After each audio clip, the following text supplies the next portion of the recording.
I'm going to tell you the story of a terrifying old creep that has stalked me since I was 16 years old. Basically, to set the scene, I'm an average height, average size 20-year-old female. I've been told I'm very approachable and perhaps too nice to strangers.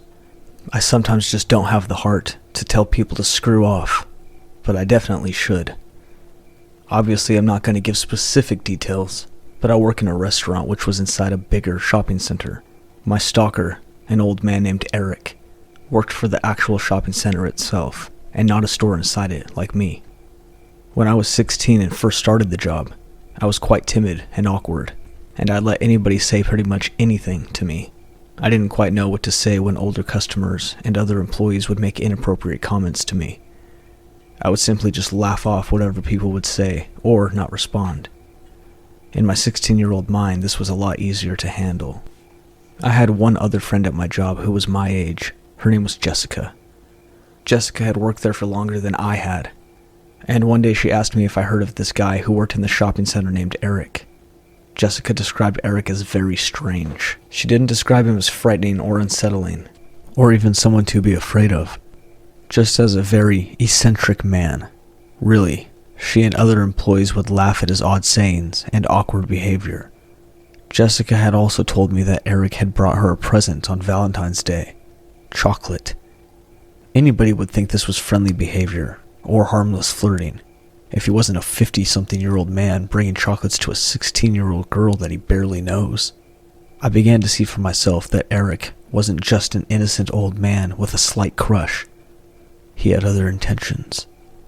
The first time I remember Eric approaching me was when I was filling up a machine near the entrance of my work. This machine was out of the view of all the other employees, and the restaurant was empty, so this was pretty much the perfect time for a creep to approach without being seen. Eric wasn't supposed to enter my place of work when he was working at the shopping center, so he had deliberately gone out of his way to come and speak to me. To describe his appearance, he's your typical creepy old loner. He was gaunt, had gray hair with bald patches, and had beady little eyes, which he never averted from yours, and I can't get them out of my head till this day. Eric must have sneaked up on me. As I looked up, he was standing right next to me, a little too close. I could feel his breath on my cheek. "My name is Lucy." Eric asked me, "Lucy, are you married?" He almost giggled after he asked me this. He had a smirk on his face which made me feel as if he was trying to pretend that he thought I was older than I was. And at 16, I looked 16. Eric liked to ask me questions that he already knew the answer to, just to see what my reaction would be, letting me know in his own way that he'd been looking up information about me on social media. He would do this frequently. I began to clock onto the fact that Eric had been going a little further than just approaching me at work, and instead stalking my social media accounts in the weeks following this first encounter, such as Twitter and Instagram, when he'd asked me very specific questions about the things I posted about in the days before. For example, I had posted on Instagram about a tattoo I got, which was an homage to my favorite band. I was serving a customer one day, only to be interrupted by a shrill but quiet voice. It was Eric. His eyes were huge, and he had a look of pure excitement and menace on his face. He had yet again entered my workplace when he wasn't supposed to, just to talk to me. He asked me, "Lucy, what's your favorite song from this specific band?" Eric relished in my discomfort. You could see by my reaction that I was clocking on the fact that he had been viewing my personal social media, and the thought of that made my blood run cold. I felt disgusted and violated. The tattoo I had gotten was covered by my work uniform, so the only way that he could have seen it was by going through my Instagram page. This creeped me out majorly, but somehow I just forced myself to forget all about it, and I carried on working. Over the course of a few months, Eric would come into my workplace more and more frequently, asking me bizarre questions, and still reciting back to me things that I tweeted about or posted on Instagram. Every time I would see him, I would get visibly uncomfortable, and he liked this. This is what he wanted. All while this was happening, Jessica approached me and let me know that Erica had followed her in his car on her walk home from work, slowing down to ask her where she lived. I had also been told other disturbing news about Eric from multiple different people. It seemed as if he was becoming more invested in whatever his intentions were towards me and Jessica. News had traveled to one of my managers about Eric's unsettling actions towards me, and this manager informed me that a few years ago Eric was rumored to have followed a young girl who used to work for our restaurant into a toilet. Things didn't quite make sense to me. He was known for being a creep, yet still employed at the shopping center? On one hand, I was glad to know I wasn't just creeped out for no reason. But on the other hand, I was frightened, as he'd been doing this for years, but nobody had stopped him. There was a woman who worked at the same place of me, called Rebecca, and she had some sort of disability, which caused her to befriend and be trusting to people without knowing anything about them. It seems that Eric took advantage of her, as he had asked for her phone number, and she gave it to him. Rebecca had shown me her text with Eric. He had texted her things like, "Rebecca, are you alone?" and "Rebecca, are you sitting on the bus alone?" But the most unsettling part of it was the text from Eric that read, "Rebecca, could you please let me know any information on the girls that work at the restaurant?" I was stunned. This was quite slowly turning into a nightmare. I was constantly questioning why this old man was so hell-bent on finding out everything to do with my life. Why me? He'd gone out of his way to source information about me through a vulnerable person I worked with, and I was scared he was going to go further. Again, this creeped me out, but still, for some reason, I forgot about it and carried on with my life, which was very hectic at the time. And in a way, I'm grateful that I didn't have the time to dwell on Eric's growing obsession. However, this was something I wouldn't be able to ignore forever, as Eric began inserting himself into my life in ways I couldn't just ignore or brush off. One night I was watching the movie Grease with my family, and I must have tweeted something stupid like Grease is my favorite film, because it is a great film, right? The morning after my tweet, Eric approaches me in his usual way and utters, "Do you like the film Grease, Lucy?" The same usual smirk lit up his face, and the same usual wave of disgust washed over me. I tried to carry on with my day, but spent the entirety of my shift feeling a little shaken up. To someone reading the story, it may not seem as unsettling to you as it did to me at the time, but when someone is going out of their way to make sure you know they know information about you, you spend every waking hour thinking about what they plan to do with this information, and why they insist on taunting you with this knowledge. The very second I clocked out of work, I got into my car, and my phone went off. It was a notification for PayPal.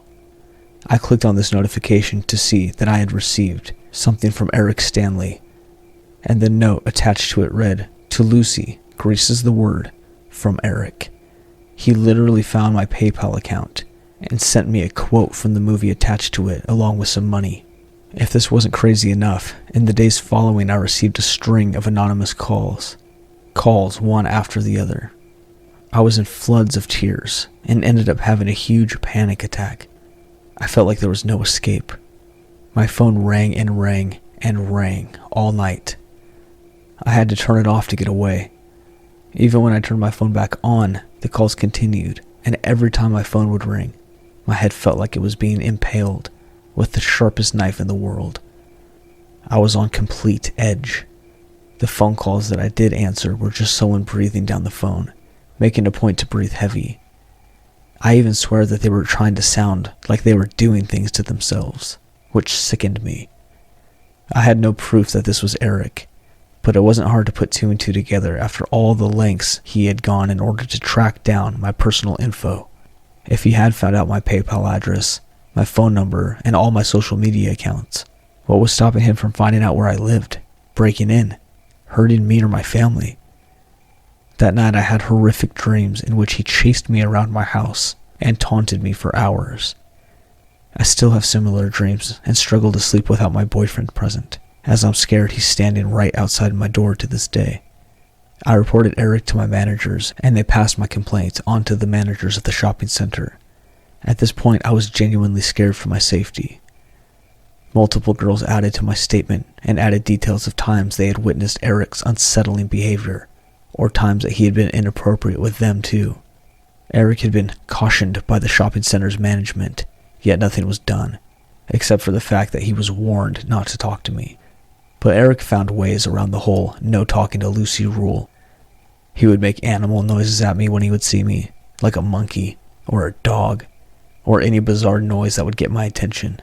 I think he just wanted me to think that he outsmarted me, found a way around the rules.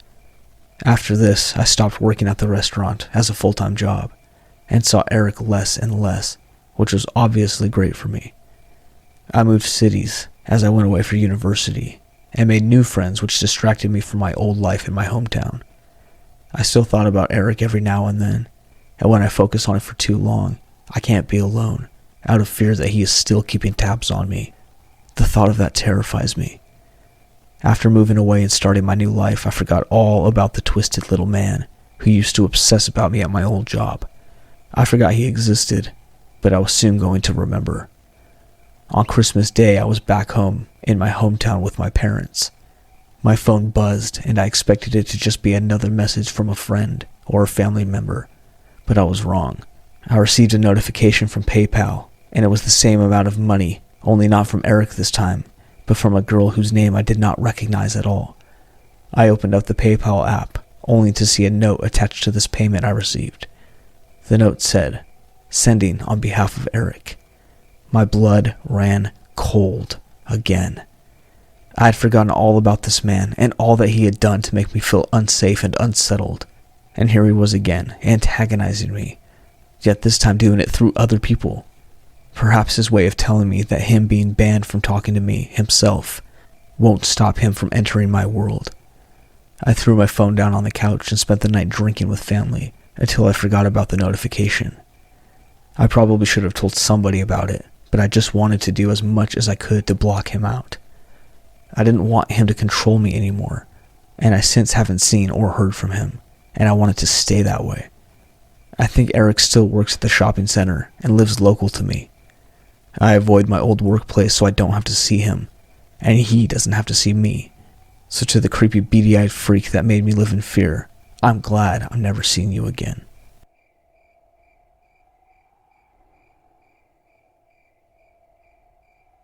This happened about 2 years ago, in my second year at university when I was 20. For some context, I'm French, so if anything's weird about how I describe my experience, that's why. At the time, I lived in a government-owned building on the 3rd floor. My direct neighbor was my younger sister, who was studying in the same college that I was. One other thing that's important to the story is that I'm disabled. My right leg is useless after an accident I had when I was 13, and I suffer from horrible chronic pain, to a degree that keeps me bedridden and nonverbal unless I take a twice-a-day dosage of prescribed morphine. All of that is important detail. When I take my medication, I am able to leave my bed. On the worst days, I have to either use a wheelchair or a cane to get around, so it's really nice that we live on the 3rd floor building with no elevator. On top of that, as you might guess, morphine is a very strong pain medication. It screws with your visual and hearing perception. It makes you sleepy and dizzy, lessens your reflexes, numbs your nervous system. You get the idea.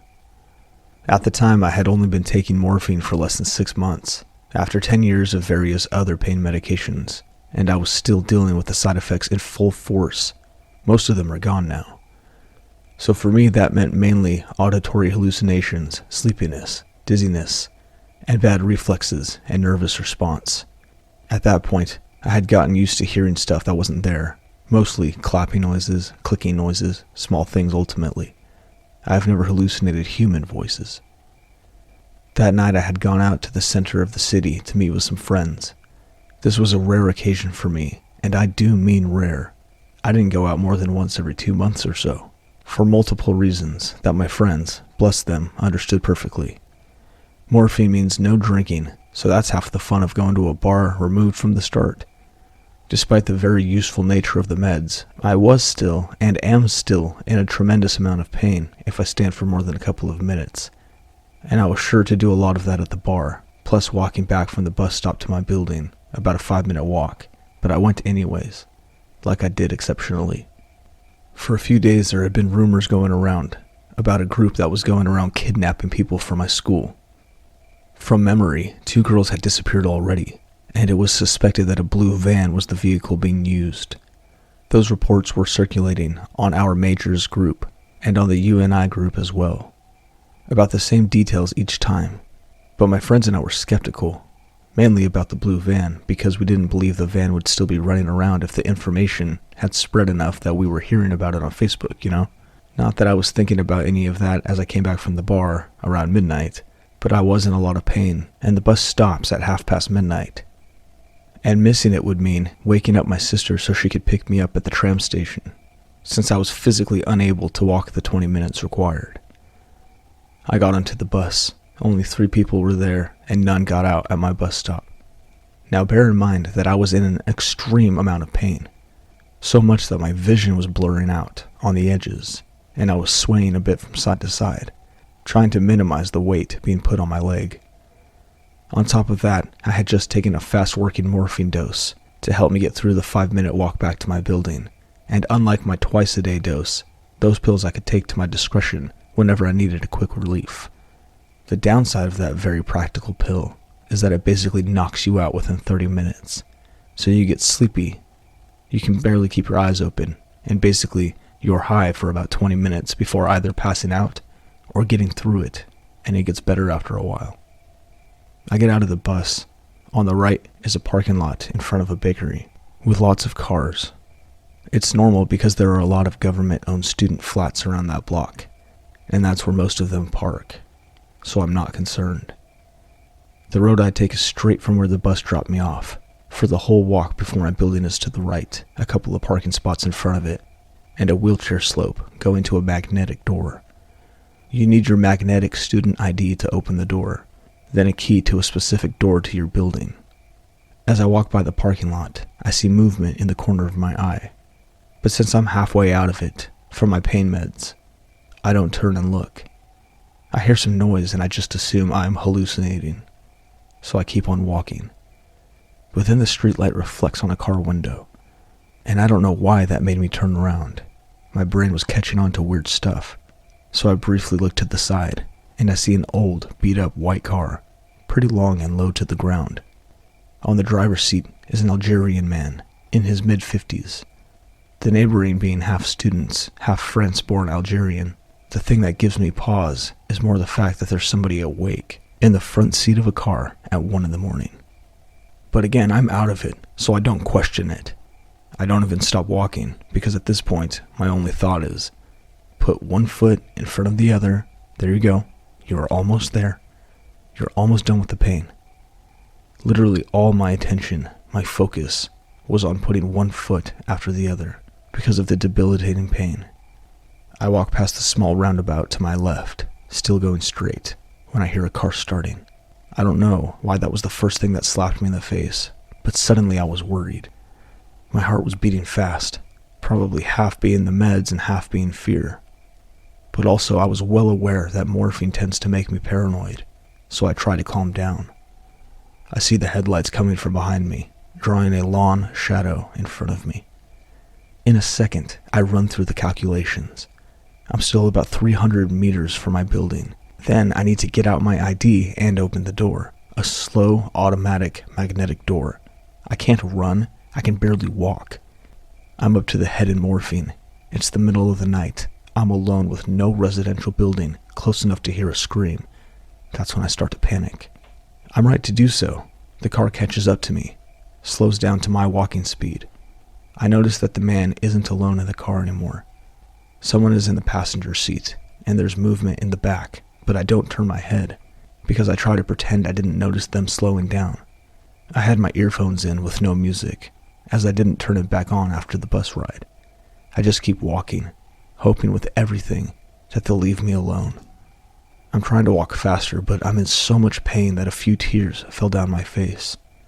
I can hear that they're calling for my attention, but not what they're saying. Finally, I see the lane going up to my building. I take my backpack off and I shove my hand down the front pocket, fumbling because my nervous response is crap, and I can't feel my fingers, and I'm shaking like crazy, and I can't find my ID. At that point, I'm close to a panic attack. My heart is beating too fast, and I'm feeling close to fainting, from the combined pain and terror. I turn to face the wheelchair slope when I see from the corner of my eye the car stopping abruptly right next to the slope and the car door slamming open. I don't know how I did it because I was so close to fainting, but I managed to run the last 10 feet to the door and slap my ID on the reader, yelling at the door to open faster. I could hear the people running behind me. The door finally opened enough for me to slip in, and I slammed it shut behind me. I heard the men run into the door with a loud noise, and them cursing and yelling things at me. I didn't stick around to hear what they had to say. I fumbled with my keys to the point of almost dropping them before opening the door to my flat complex. I got inside on shaky legs, and as soon as the door closed behind me, I dropped to the floor and had the worst panic attack of my life. When I managed to put myself back together and painstakingly climbed the 3 flights of stairs, I crawled into my sister's flat, and I woke her up, telling her the whole story. She told me later I was deathly pale, so much that I scared her enough that she offered for me to share her single bed that night. I was too messed up to refuse. The worst part was, this isn't even the end of the story. My sister went out to bars a lot more than I did, as she's able-bodied and drop-dead gorgeous. About 3 weeks later, she called me in the middle of the night, and she was coming back from a bar. She had seen the exact car that I described in the parking lot at the bus stop. She didn't stop to see if there was anyone inside. She reacted and sprinted to our building. Of course, she was a lot faster than my drugged, disabled self, so she made it to the door, where I was waiting for her, having it opened from the inside, just in case the car stopped the lane. After that, we left a note on our flat complex door to explain everything to other people, posted about it on every university group we knew of, and we contacted the police, who helpfully told us that they could do nothing without catching them in the act, but that they probably would send somebody to patrol, as it matched the reports they had gotten that sparked the whole blue van rumors in the first place. In the following year it took to finish my degree, neither me nor my sister saw those men in their car again, but we still hear from people the same kind of story being shared from other parts of the city. As far as we can tell, they're still active, and 2 years later, I'm still messed up about it.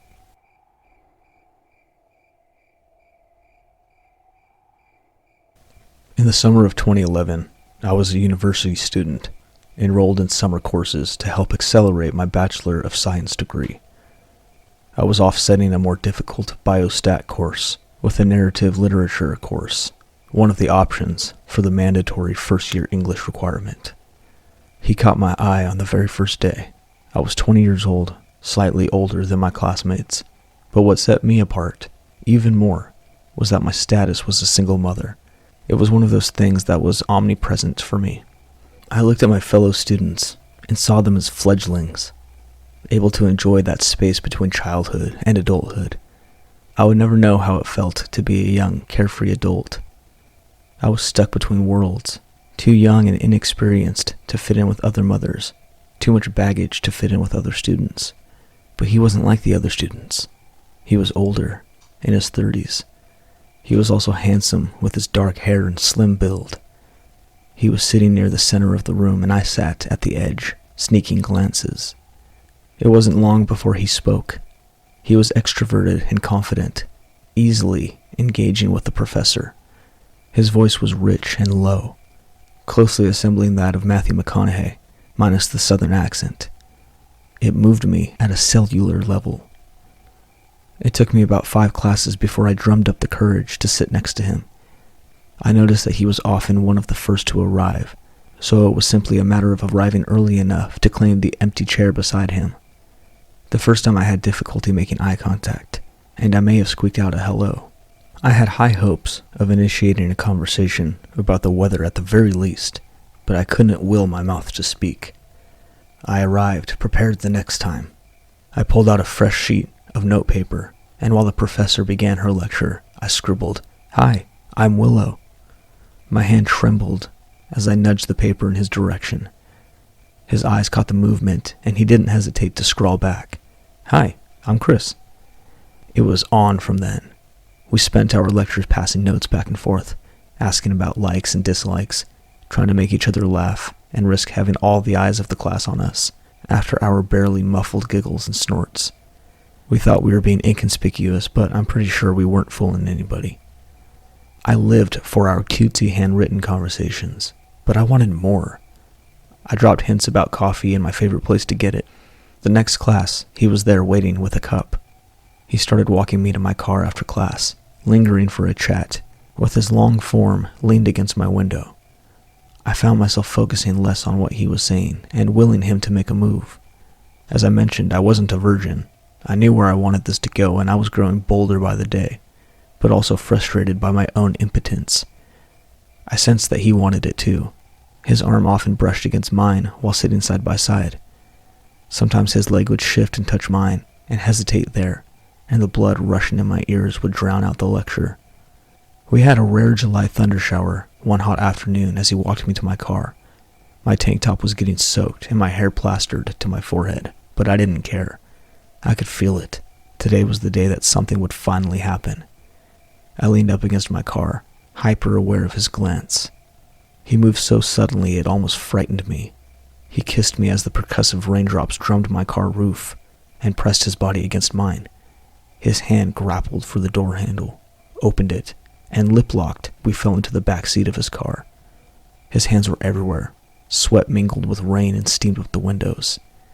Breathless, we finally pulled apart before any clothes came off. We agreed that we could hardly wait to see each other in class again, and he walked away from me in the rain. Our notes were more explicit during the next class together. I was eager and throbbing. I knew what I wanted and was ready. After class, we drove off to a secluded wooded area near the school. He took out protection, and we had about the best lovemaking experience you can have with one in a car with a brand new partner. But this is where the story goes south.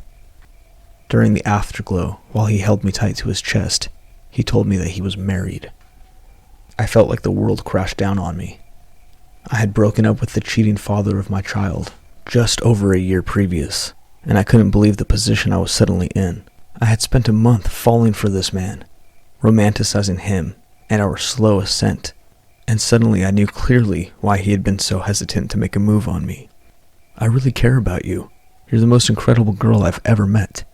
It's like we were built for each other. He spoke the words I wanted to hear.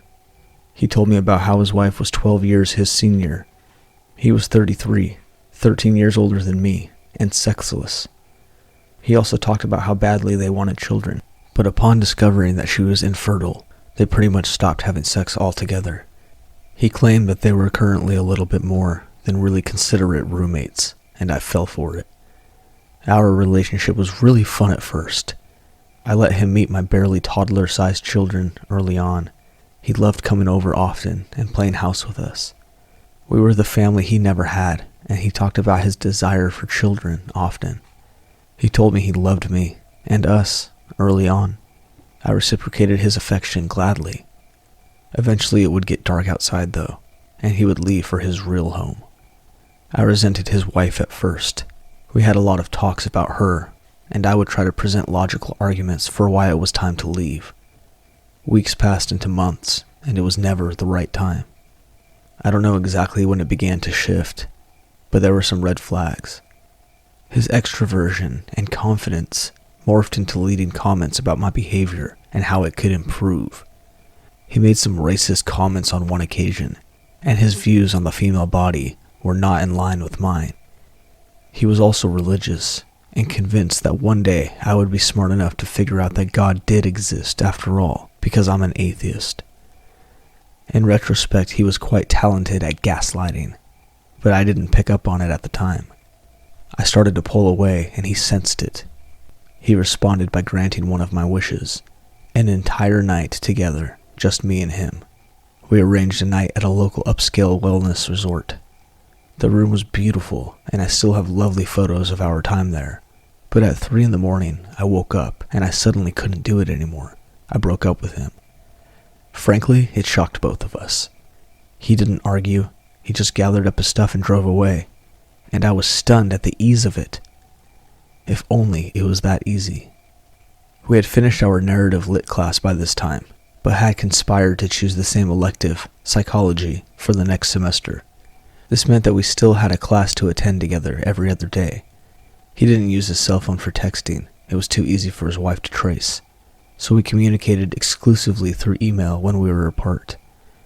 It was common for him to sign his emails, "I'll see you soon, but not soon enough." After we broke up, there were 6 of these emails before I had a chance to respond, ranging in tone from brisk to playful to pleading. I wasn't swayed.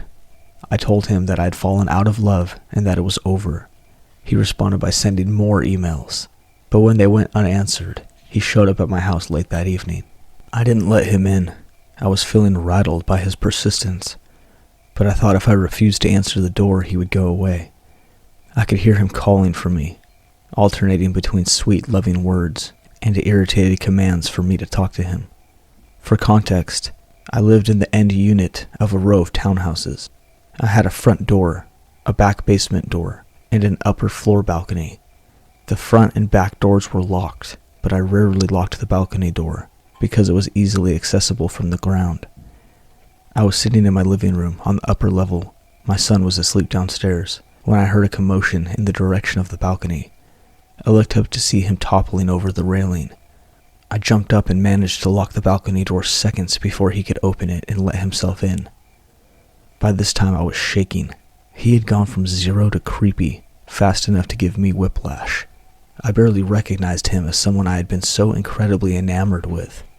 His pleas to let him in were frenetic, and he switched from wrenching on the door handle to trying to push the dining room window open.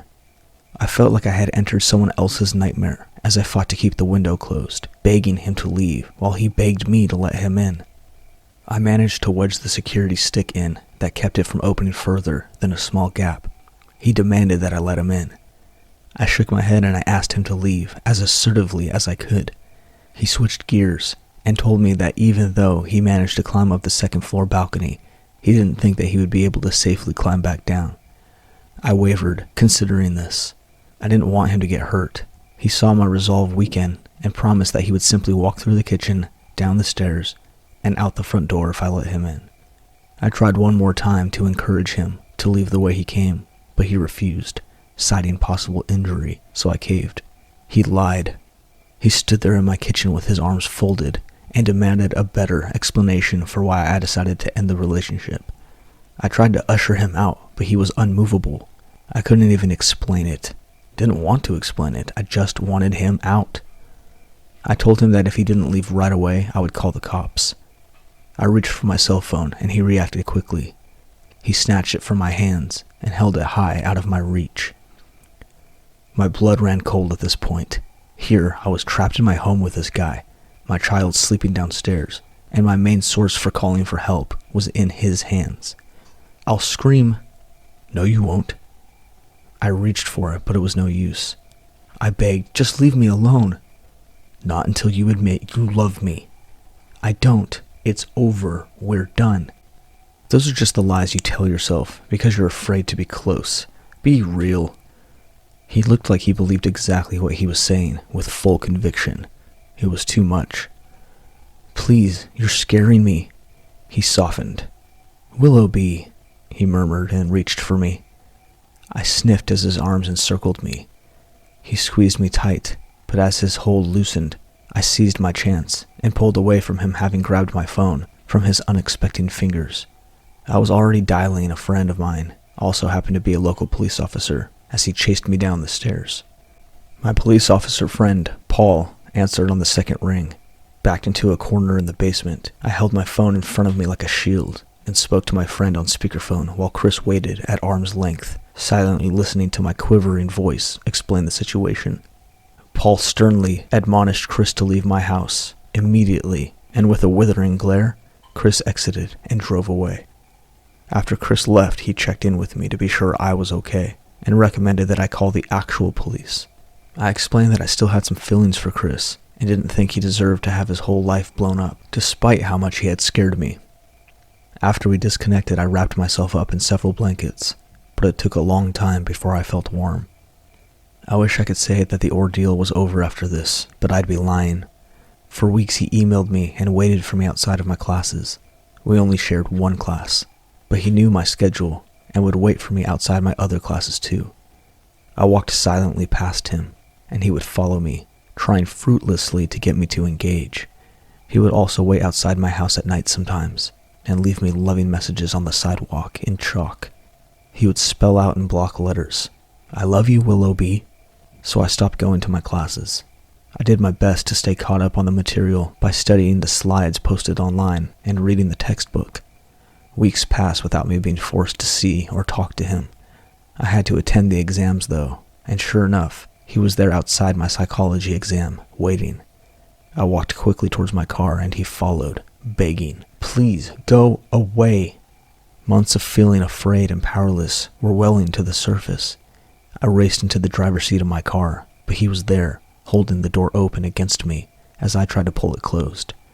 I tried, uselessly, to shut it, then scooted out of my car. He followed me as I did laps around the car. I threatened to call the cops on him for harassment, and he laughed at me. I tried to reason with him. It was impossible. I darted for the driver's seat again, and this time was successful at slamming the door shut before he could hold it open. His response? He placed his foot under the driver's side tire and told me that in order to drive away, I would have to run him over. I so badly wanted to do it. Weeks of looking over my shoulder, of reading his emails with shivers. He rambled for paragraphs, accusing me of being pregnant with his child mostly, promising me everything, accusing me of lying about my feelings. Here's one of the many emails left unanswered. "I called you back, but I didn't hear back. I'm worried that you are hurting and or in trouble.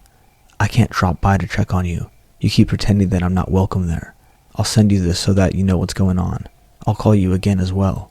But I do understand what and why you are doing this. No, I really don't. Who would? Especially that we both know it's BS. I have ideas and guesses. There's no way to understand. I don't know what's really going on. I'm lacking whatever information you think you need to hide. I don't have the real info. I would like to know. However, that is your prerogative.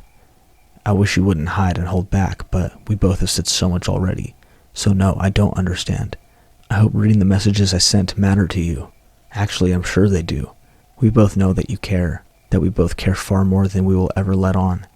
I asked you to do the courtesy of telling me what's really going on, even if you'll never see me again, as you say. Such a waste. You don't need to drive away. You should really think hard and think about all that I said in those messages. You don't have to pretend this is all BS. And you don't have to hide from the truth or from me. Or have I guessed it already, that you are pregnant and full of fear, and that you don't want to be the cause of my marital breakdown? Well, you're not. A catalyst, yes, but you're not the case. You're just helping me realize that I could be happy. And I was, and I'd still be there for you at the drop of a hat. We both were happy. I'd love to have that again, even for a short time. Any time would be worth it, and more, knowing that I could be fulfilled, and so were you. But is it also that you're worried about your condition, so you think you invest your heart and love into us already? Maybe you think it's easier to drive me away, and just waste away with your personal misery, and not have a love to share with. As I say, I have ideas, maybe closer to the mark than I know, maybe not. You tell me. I dare you. So here I am in the driver's seat of my car, with my married ex-boyfriend stubbornly sticking his leg in the way of my wheel. I had two choices. I could drive him over, or I could call for help. It was at this point that I finally called the police. He figured out I was talking to the cops early enough to leave before they could arrive. They took my statement and sent a member to his home to warn him to stop contacting me. And he sent one final email. "This is the second time you have way crossed the line of decent behavior. Now to the business at hand. I'm asking you to stop harassing me and stop threatening me. If you have any pictures of me at this time, I demand that you delete them. I do not give you permission to have anything like this at that time. I don't want to have to inform the police that you stalked me. I'm sure that breach of trust and many others would not be well looked upon, or that you have made personal threats to harm me or to otherwise harm my family. You have gone way too ridiculous with this, so stop bothering me. I told you that I care, but I'm not interested in you attacking me or your threats against me. If you can be civil and respond, you may explain your poor actions via email. If not, I choose to forgive you anyways. Goodbye. Stop harassing me." A gaslighter to his last breath. Let's not meet again.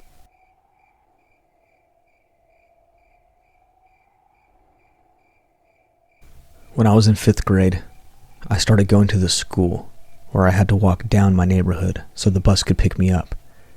My mom, being nervous, bought me a purple Pantech so I could text her on my way if any creeps tried to talk to me. I had only had the phone for a couple of weeks, in August, when a guy randomly called me. It was a phone number in my area, so I just figured it was a friend, and probably would have answered either way. The guy sounded like he was in his late 30s. He had one of those deep, monotone voices, where you can easily tell when they're acting off because it goes up in volume when they're nervous. I don't know any other way to describe his voice other than that, to be honest. When I answered at first, he acted as if we regularly talked, and started with something along the lines of, "Hey, what's up with?" Not angry, a little friendly. During the call, he referred to me as Jenna, and when I said that wasn't my name, he said, "I know it's you, and I just want to talk." I hung up, and he called me again, and he had lost his temper, and was mad that I was pretending I wasn't Jenna, and it was like he wasn't even listening to my sassy responses before he just said that I should have a happy birthday, and hung up. Me, being in 5th grade, I barely knew what blocking somebody meant, and just told my mom it was suspect. I never thought about it again until a year later, to the day, in 6th grade when he called again. I totally forgot about the guy when I answered, and at first it just seemed like someone I didn't save the contact for. I did dog walking, and so neighbors hit me up. Until after saying our hellos, I asked who this was, and he immediately dropped his voice. It's been 6 years since 5th grade, so I'm just paraphrasing, but he essentially said something in a creepy, seductive voice about Jenna being gorgeous, thinking I was her, and how I should have a beautiful birthday, and that he wishes I talked to him again. During his gross rant, I repeatedly said I was not Jenna, and that he has the wrong person. After this, I told my mom, and she and I both came to a theory that Jenna was maybe a mistress or an ex-girlfriend and changed her number without telling him, or maybe even on purpose. The guy sounded like a stalkerish boyfriend type. Anyways, still didn't block him. The random man was calling in August, so I was confused one day in 6th grade when he called months after Jenna's birthday. Not gonna lie, he sounded trashed when he called, and was trying to be seductive once again, and still calling me Jenna. He only said something like, "Hey Jenna, I don't know why you won't talk to me. I haven't seen you in so long," but in a creepy drunk booty call way. This time I just hung up without saying anything, and I was disgusted. He called again and left a voicemail. I showed my mom. My mom and I just thought it was kind of funny that he got played and still thought it was harmless. In middle school, he called, but only in August, on Jenna's birthday. I usually just ran through the same routine of telling him I was not Jenna, and him still thinking there's hope between him and Jenna. Each time started getting worse, and he would get more angry and aggressive in words. One time he even started insulting Jenna's body, even though it was always a birthday call. After 7th and 8th grade, he called both times in August. Somehow he seemed to slip my mind every time a year went by until he called. Until one day freshman year, I was walking out of the field from hockey when he called. He wasn't angry, he just said the regular things, but this time my friend listened and I filled her in on everything. She and I both loved the drama in all of it, so neither of us thought blocking was the smart thing. It was harmless. He called me again, and same night freshman year, on Jenna's birthday, in August, and was angry. Angry that this morning I kept denying it, and basically that I kept saying I wasn't Jenna. At this point, when I got home and told my mom, who had forgotten once again as well, she thought it was creepy and had enough that he called me from 5th grade to freshman year, and I agreed, and I blocked him. If he wasn't so aggressive during the calls and calling me baby, I wouldn't have cared, but he was weird. That same night I blocked him, my mom was stalking his phone number on the yellow pages, mostly because it was in the area, which made it very suspect. It didn't take too much to put in his phone number and find his name in his real estate agency. My mom even found his address. We call him Peter Smith. He had daughters and a wife. Why is he calling Jenna baby if he has a wife? My mom and I didn't recognize him, but it was nice to have a name. To describe Peter Smith, I'd say he looked like an angry, aggressive type. He had those types of eyes that wrinkled in a way where even looking at a picture of him smiling, you can perfectly imagine what he looks like angry. His Instagram was full of motivational quotes with weird neon backgrounds. I would like to note, I didn't stalk his Instagram while on mine, but rather on my laptop, so he wouldn't know. After I blocked Peter, I didn't think about him at all until junior year when he followed me on my Instagram. My Instagram is public, and noticeably my name is not Jenna, and I was definitely not old enough for his weird self. I quickly blocked him, but it was very uncomfortable to know that he had seen what I looked like and my pubescent self, yet he was still creepy enough to follow me. I figured he had the contact or something, because Instagram lets you find people through phone numbers. Even though I blocked him, I don't know, but it was weird. Senior year, I was getting a tattoo with my mom next to me when we both got into this long conversation about the guy. My mom started talking about how she had stalked his Facebook, and I mentioned if she looked at his Facebook friends. I had only seen his Instagram, so I was interested. This is when it got gross. In his top friends, or closest, or however Facebook ranks it, was my close-by neighbors. Neighbors that I especially hung out with during 5th grade at their house. My neighbors had a bunch of kids, and their ages were all over the place, so I never noticed any of the vast amount of other children running around. But I did notice his daughters are friends with my neighbors' kids as well. My neighbors always had random adults over, and random kids' parents, so there's no way I would have remembered seeing his name until before my Yellow Page search. In his Facebook photos, he had a bunch of photos with my neighbors of them drinking and their kids all together at my neighbor's house. It was weird. We tried to find Jenna in his following, or followed but didn't. Figured if Jenna even existed, she would have blocked him. My mom and I were both shocked that he knew our neighbors and started piecing together a little timeline. I'll tell you our theories. 1. When I was young, I spent every day of summer at their house. They were the only ones with a pool, and along with all their kids, it was always the place to be. Adults were drinking, kids were playing, and no one paid much attention to each other. But Peter, being very close with my neighbors, was over and saw me, and being very tempered, he started stalking me. That wouldn't explain how he got my number though, but also in 5th grade I sounded very young, so I don't get why that didn't set him off if Jenna existed. By some random chance I ended up with Jenna's phone number after she changed hers. Jenna might have changed her number because Peter Smith and her were in an affair, but things got heated. He seemed to have an anger problem, and had some choice words for Jenna that only someone with a lot of hatred for her would. This type of relationship would explain why he only called her on her birthday once a year. If they talked more, he would know that she changed her number. It's just strange how he was best friends with the mother of my close friends at the time the first call happened, and that he followed my account knowing I was 16 and not Jenna. But this one seems more possible, even if it's weird that he was close friends with my neighbor. All I know is, Peter Smith, I don't ever want to have you call me again. And Jenna, I hope you're well.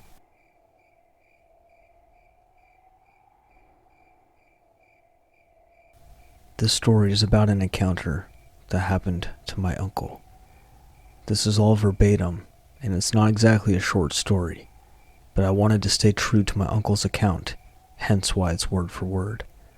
The following is all from my uncle's perspective, and the use of I refers to himself. This would have happened around 20 odd years ago, a very long time ago now, and it's when your father and I ran that call center during the contracting work for various businesses, all within the financial service industry, and roughly around 50 staff, including managers and supervisors, and so on and so on. Things were a lot different then. The internet was still very much in its infancy, as was technology. We didn't have the same access to things as you would now if you ran the same kind of operation.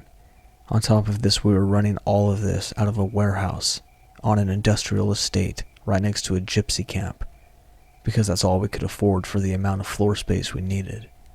The campaign we were working on wasn't going so well for us. For the most part, we just worked out of phone books, and the likes to get leads as data costs, and still does cost a fortune. So we were under a lot of stress to meet those sort of deadlines and promises your father made to our B2B clients, so we weren't in a great place. We were facing the possibility of cutting the staff down to at most 20 agents with 2 managers, and that's when we met Kevin. We had heard of him from a few associates who ran similar operations as ourselves, as someone who could provide leads and generally had the ability to turn companies around. So your dad got in contact with him and went from there, really. We didn't actually hear back for about a month after contacting him, so we were very much in the mindset of, well, we'll screw all this over, close down and start something else, somewhere else. And on the day that we hyped ourselves up to tell everyone that you've all lost your jobs, we get a phone call out of the blue. Who was on the phone? Kevin. Long story short, we discussed our situation, discussed his situation, gauged his interest, and dressed things up with a little bow on top to perk him up. And by the end of the call, he agreed to come down from Scotland to meet with us and discuss options in person. So on Monday, we met with Kevin in the Hilton, and I didn't like him instantly. I thought he was overbearing, condescending, and a complete egomaniac. But your father, in his infinite wisdom, decided to hear him out, and it turned out Kevin had a huge amount of leads from one of his sources in America, and needed a team of salespeople to dial them. We would need to supply 25 agents, and in return would get a fat back of payment, which would allow us to move premises, upgrade equipment. So we agreed, and a contract was written up, and we began our venture. In order to maintain a more hands-on approach to the business, and to keep his contacts in the US happy, Kevin rented a flat close to the office, and would often visit the office to monitor progress, which would normally consist of him lurking around with a coffee. It's also important to mention that Kevin had next to no people skills, and struck me as either socially awkward, or maybe somewhere on the autism spectrum, or something, and soon enough we'd begin to get complaints from some of our younger female staff members that Kevin would watch them too closely and hover around the woman's bathroom, which of course we had to take seriously, but we weren't really in the position to piss the guy off who was potentially our savior, so we would begin to hold bullcrap meetings every time he showed up to get him off of the floor and into a meeting room, which for a time worked, but eventually he had to take a phone call halfway through and he excused himself. I later learned from one of the managers that he would hold the phone up to his ears and just watch the girls closely, not saying anything, and then follow them into the makeshift kitchen area and press himself up against them, or at least stand very close to them, to make them have to ask him to move or brush past him. We decided to hold a meeting with the female members of staff to ask them about their concerns, and to ask them if we could do anything to make their time at work more enjoyable, deliberately not mentioning Kevin just to test the waters. And one by one, they all had something to say about Kevin, so we were just uncomfortable with his general demeanor, and some had been groped by him, and even propositioned, which was the final straw really. So we decided to speak with Kevin and cut ties, and look at ways to exit the contract when we get an email from Kevin saying he's moving back up to Scotland, and will only be making quarterly visits. So we are understandably ecstatic that our lead source remains, but contact with the staff will be limited, and we believe that no more problems shall arise, and we can wear the caring boss hats who valiantly drove away a sex pest, which would no doubt boost staff morale. Fast forward another 12 months, and Kevin's visits have all been non-eventful, and the contract is drawing to a close, and we are excited to get our cut, and to expand and move on to another primary contract, when Kevin gets in touch with another plan to extend our contract and package our company up to be sold to a blue-chip company which specializes in the financial service industry. He'd act as a broker and take a cut, but we'd make even more money than we originally thought, as well as half of the agreed amount we'd receive when this particular contract was supposed to end, just as a goodwill gesture. He mentioned he had a few contacts in London and the US, which would be interested in merging our operation into their current sales team for a more dynamic sales approach. So this was something to ponder on, and we agreed we would get back to him. I was thinking over the idea and decided to go to the local pub, where I ran into a guy called Carl, who also ran a similar business as myself, and we got chatting, and he brought up Kevin, saying something along the lines of, "You're working with Kevin Smith, aren't you?" And being unsure to how he knew that, I asked him, "Why? Why do you want to know?" To which he responded with, "That guy is a total nutcase. Honestly, the things I could tell you about him." And at first I thought, here we go, this is just some more gossip and BS, and most likely jealousy.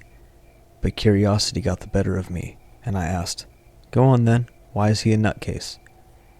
And he laughed some more, took another few sips of his lager, and off the cuff said, "You know that guy murdered his wife, right?" And admittedly I scoffed, but Carl's face was serious, stone-like, and unsmiling. "No, he didn't," I said, still laughing. "He killed his wife, man. I wouldn't make that up. I can always remember the look in his eyes when he told me that. I was unnerved, but still, you can't believe anybody in business, and I decided to probe him some more. What happened?" I asked. "I don't know the whole story, because he's kept it very quiet. You won't find it in the papers or on the news or anything, but basically his wife was found battered, no signs of a break-in, and the only other DNA in the house was his. He's a wealthy guy though, never got out in the press, and he managed to get off, but I tell you, he's a dodgy guy. We had him with us in '98, and we exited out of our contract, got loads of complaints about him. He's a perv, man. So I'm thinking, oh crap, we have a murderer as our main source of income, and the guy's off his rocker, but I don't let on to Carl, and instead tell your dad, and he says, he's fine, he's eccentric, he's from a different era, and we should just hold out a bit longer. You know what your dad's like. He's got a moral compass of the bloody war criminal, but stupidly I relented, and we entered the new contract, and true to his word we received half of the original agreed commission fee, so we were able to move offices. And this is where Kevin decides to move back down south and take permanent residency at our new office to oversee the packaging process. So he set himself up in an office opposite the hallway to the woman's bathroom and would spend most of his days on the phone or just loitering again. By that time we had a major staff overhaul and employed more skilled salespeople and management staff, so we were confident that Kevin would behave and we wouldn't have a repeat of last time. But unfortunately this was short-lived, as an admin assistant complained to HR that she saw Kevin having some alone time in his car outside whilst watching some of the girls who'd go outside to smoke. Obviously this kick-started the rumors of Kevin being a pervert again, and his odd behavior did nothing to help that, so we decided to seek legal help, and eventually we were able to back out of the contract. Kevin in our minds was long gone, and it would have been in early 2003 when I was working late at the office alone when I saw a figure moving through the office towards my enclosed office at the back. I knew it wasn't security or the cleaners, as security wasn't permitted to enter offices without permission when a staff member was present and the cleaners had left earlier. I stood up and moved towards the door to lock it when I saw Kevin's face on the other side. Now Kevin was a big guy, probably about 22 stone, and around 6'4", and I must have been around 12 stone and 6'1", so he easily pushed back and barged in through the door. I can remember going for the phone to dial security when he got on top of me, and instead of the beating, I was expecting he was trying to pull the watch off from around my wrist. Confused but understandably pissed off, I tried getting him off of me, but his weight was making it difficult to move, and I just remember him looking at me, dead in the face, without saying anything, eyes completely blank. Somehow I managed to get him off of me. I think I managed to knee him or something, and ran out to the reception area where I got security to apprehend Kevin, who was attempting to escape out of a fire exit. I wasn't hurt or anything, and didn't press charges, and he got a warning from the cops, and that was that. That was the last time I saw Kevin. Now this is where it gets bizarre.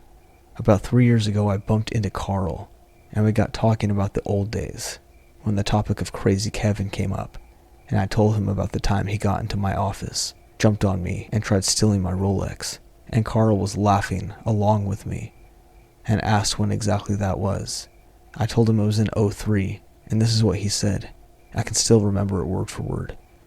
That couldn't have been long before he topped himself then. Shocked, naturally I asked him to repeat what he just said, and he did. He hanged himself in '03, had no money at the end. I'm not sure if he told you, but he remarried to this Thai girl who had a son. When he was liable to settle his contract with the American chaps, he tried bumping her off to get the life insurance money. Everything he had was on finance. Everything.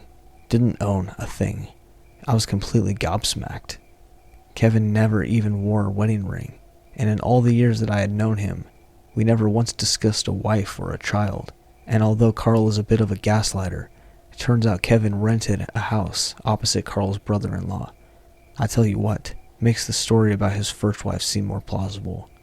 I've also worked out why he went for my wrist. I think at first he was angry that we backed out of the contract, and he probably viewed us as responsible for his life spiraling out of control, so probably did want to beat the crap out of me. But I think the fact he had no money and probably needed it quick to settle the contract and impending lawsuits, he decided to try and steal my watch to pawn it. This is just my theory, and he could have just been off of his rocker. But that was the end of the conversation.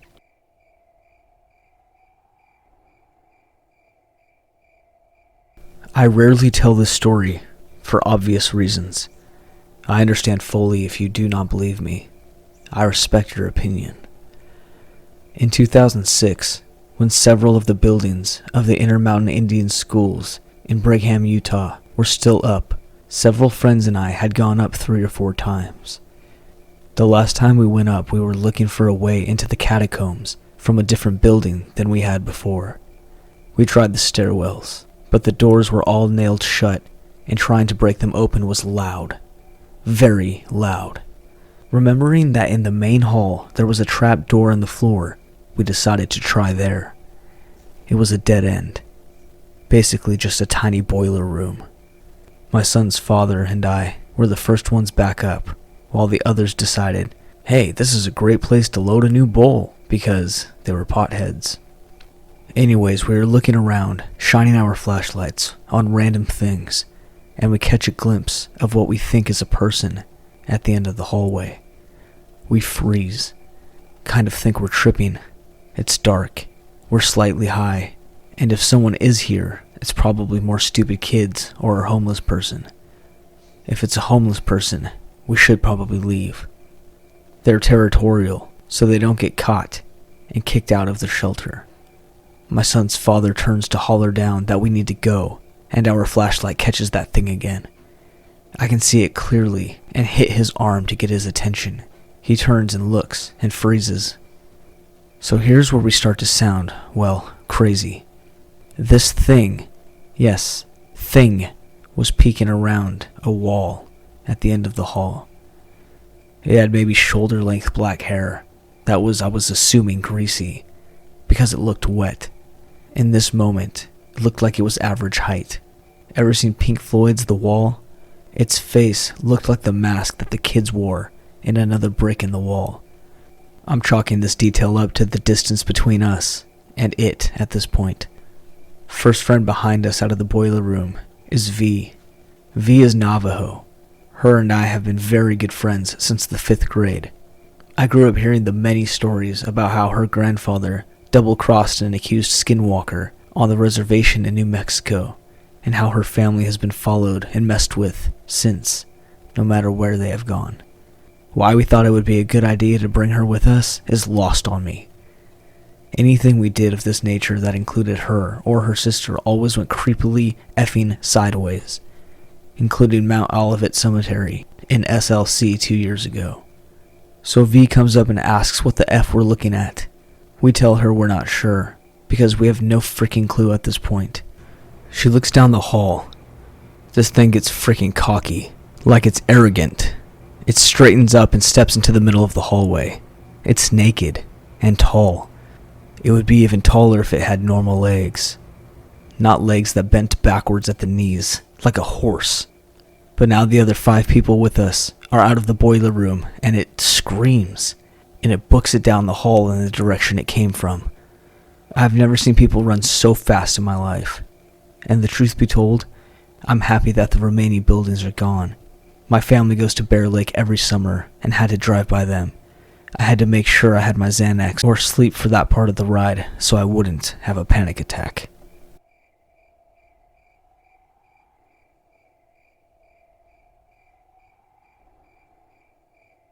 First, A little backstory. I live in a small city in Oregon, right at the outskirts, which happens to be in the woods. It's very peaceful, actually. Most of my family is afraid to visit due to bears and other forest creatures invading my property. I've always told them how unreasonable that is, because I almost never get bears or raccoons. It's been nearly 3 months since I found a raccoon in my garbage. They still refuse to visit, and I don't know why. I'm starting to suspect it's really not at all the animals I never get, but something else. I started doing some research on what scary creatures lived in dense forests and in my area. All I could find were cryptids and creepypastas. I didn't understand how someone could be so freaked out over an urban legend. I brush it all off and just decide that they're simply not interested in visiting me. Cassie! I call for my dog. The sun would start setting soon, and I needed to get our walk in before it was too dark. She rushed in, her tail swinging happily. I clip her leash to the collar, grab some dog bags, and we head to the trail about half a mile away from the house. It's always been hers and my favorite spot to take walks. As I let my mind wander, I thought back to the creatures I learned about before, and one really stuck out to me. The Siren Head was its name. I pull out the article again and look at the fact sheet included.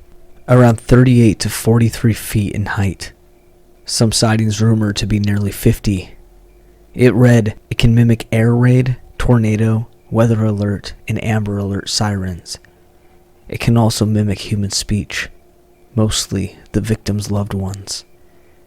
That sent a shiver down my spine. The thought of walking in the forest and hearing a familiar voice call to me was odd. I shake my head and sigh heavily. It's just to scare me. It's not real. I say aloud and keep reading, letting Cassie happily wander a ways ahead of me. It can stand still for days at a time while hunting. While sleeping, it sounds like white noise. And if agitated, the wires that are embedded into the tall, bony frame pulse, and the large speakers shout random words and phrases. It's a very interesting creature, but I couldn't understand how so many people thought this thing was real. It even explained it was art created by somebody named Trevor Henderson. I went over to his Instagram to discover just how many creatures he's really made. Smile Room, Cartoon Cat, Lil Nugget, Big Charlie, and Long Horse, just to name a few. He was very creative in writing backstories to caption the images. A clap of thunder brought me back to reality and Cassie whined. "Oh, I'm sorry. Come on, let's get you home." I turned to face the opposite direction and realized there was no path. Cassie must have led me off the trail while I was invested in the article. My heart starts beating rapidly. I never lose tales so easily. Lesson learned, Jen. Never get distracted on your phone in the forest. I tell myself as I turn the flashlight on to find the trail. The sun had begun to set and it was getting a lot darker. I decided to open up maps to see where I was, but service had cut out and I was at a loss. I thought tracing my steps back would help, as my dog I'm with was bred to be a hunter, but she was too scared of the thunder to help me. I was on my own for now. I start backtracking and eventually reach a small path. It wasn't too familiar, but I had a sense of direction and knew the opening was to the east, so I turned that way. As I began walking, I hear what sounds like rain falling onto the leaves of the top of the trees, but I didn't feel anything.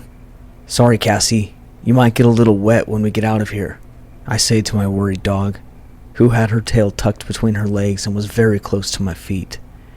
I keep walking, but the trail seemed to go on forever. Maybe I picked the wrong direction. I decide to turn around and go the opposite way. I'd never gotten so lost before. I was beginning to worry. I checked to see if I had gotten service back, but I was completely gone. All of a sudden it came back, and my phone buzzed quickly, a loud alert coming from it. Weather warning. That's not good. I need to get home. I dismiss the alert, but the alarm still sounds and my body gets cold. I look around my surroundings for any misshapen trees, but they all blend together. It was nearly impossible to tell where one tree ended and the other began. Crap! I curse, and I pick up my pace, walking down the trail. The feeling of being watched never went away long after the alarm had stopped sounding. What feels like hours pass by and I find an exit. I cry out in relief, and I step out, continuing to walk quickly back to my place. I suddenly jerked backwards by Cassie, staying very still. "Cassie, come on, we need to go home." But she didn't budge.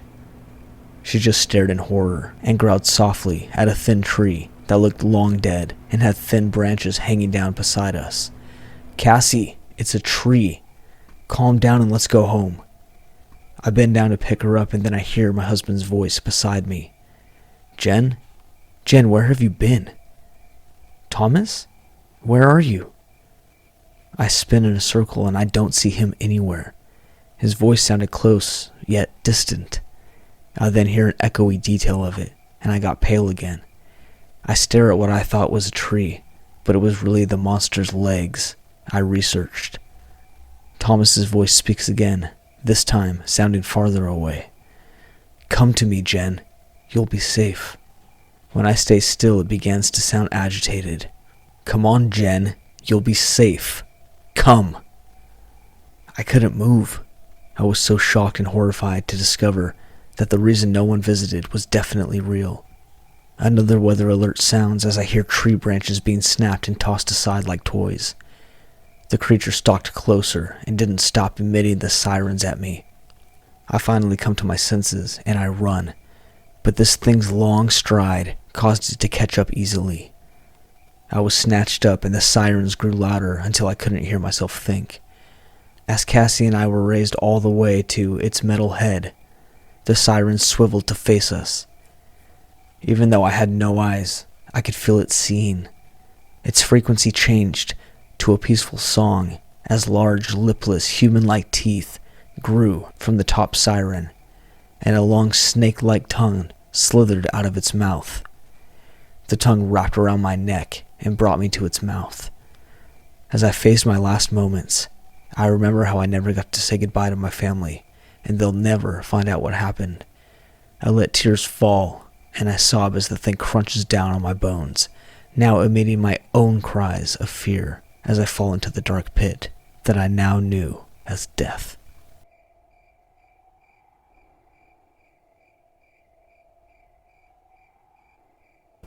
In Pennsylvania, right near the border into Delaware, there is a narrow, eerie place with deformed trees, closed-off paths, and lots of legends. It is formerly known as Devil's Road, the main attraction in a place called Satansville. It was written about in the book Weird Pennsylvania, which highlights the creepy places of the state. According to many rumors, there is a cult house hidden in the woods surrounding the road, and any trespassers on the road, especially those who stop, will be chased out with a black or white SUV or truck.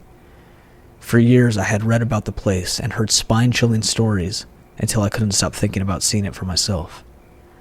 My friend Matt and I spent almost every Friday night at the mall together, as teenagers do. As expected, it can get pretty boring fast, especially with no money to actually have a motive to shop around for anything other than disappointment. Visiting Satansville without telling our parents became another weekly tradition of sorts, after he told me about his experience a month before our first visit. He had told me that when he visited with his guy friends, his phone service completely cut out, leaving them without Google Maps in a potentially dangerous, unclear area that was already scarcely mapped. Soon after he told me, a black truck came off of a dirt road and followed close behind them until they found the main road. It wasn't much, but it was enough for me to be hooked. Not too much happened on our first few trips. We would see other cars rarely, as it's a hidden road that is no longer marked due to excessive theft of the street sign. Occasionally the cars would be black in color, and we would get a rush of adrenaline. It was fun, but not exactly terrifying, until one night. We finished up at the mall around 6, and we left with enough time to circle around once or twice with daylight, and the remainder of the time in the dark. It was about a 40-minute drive to Satansville from the mall, and I was tingling with excitement.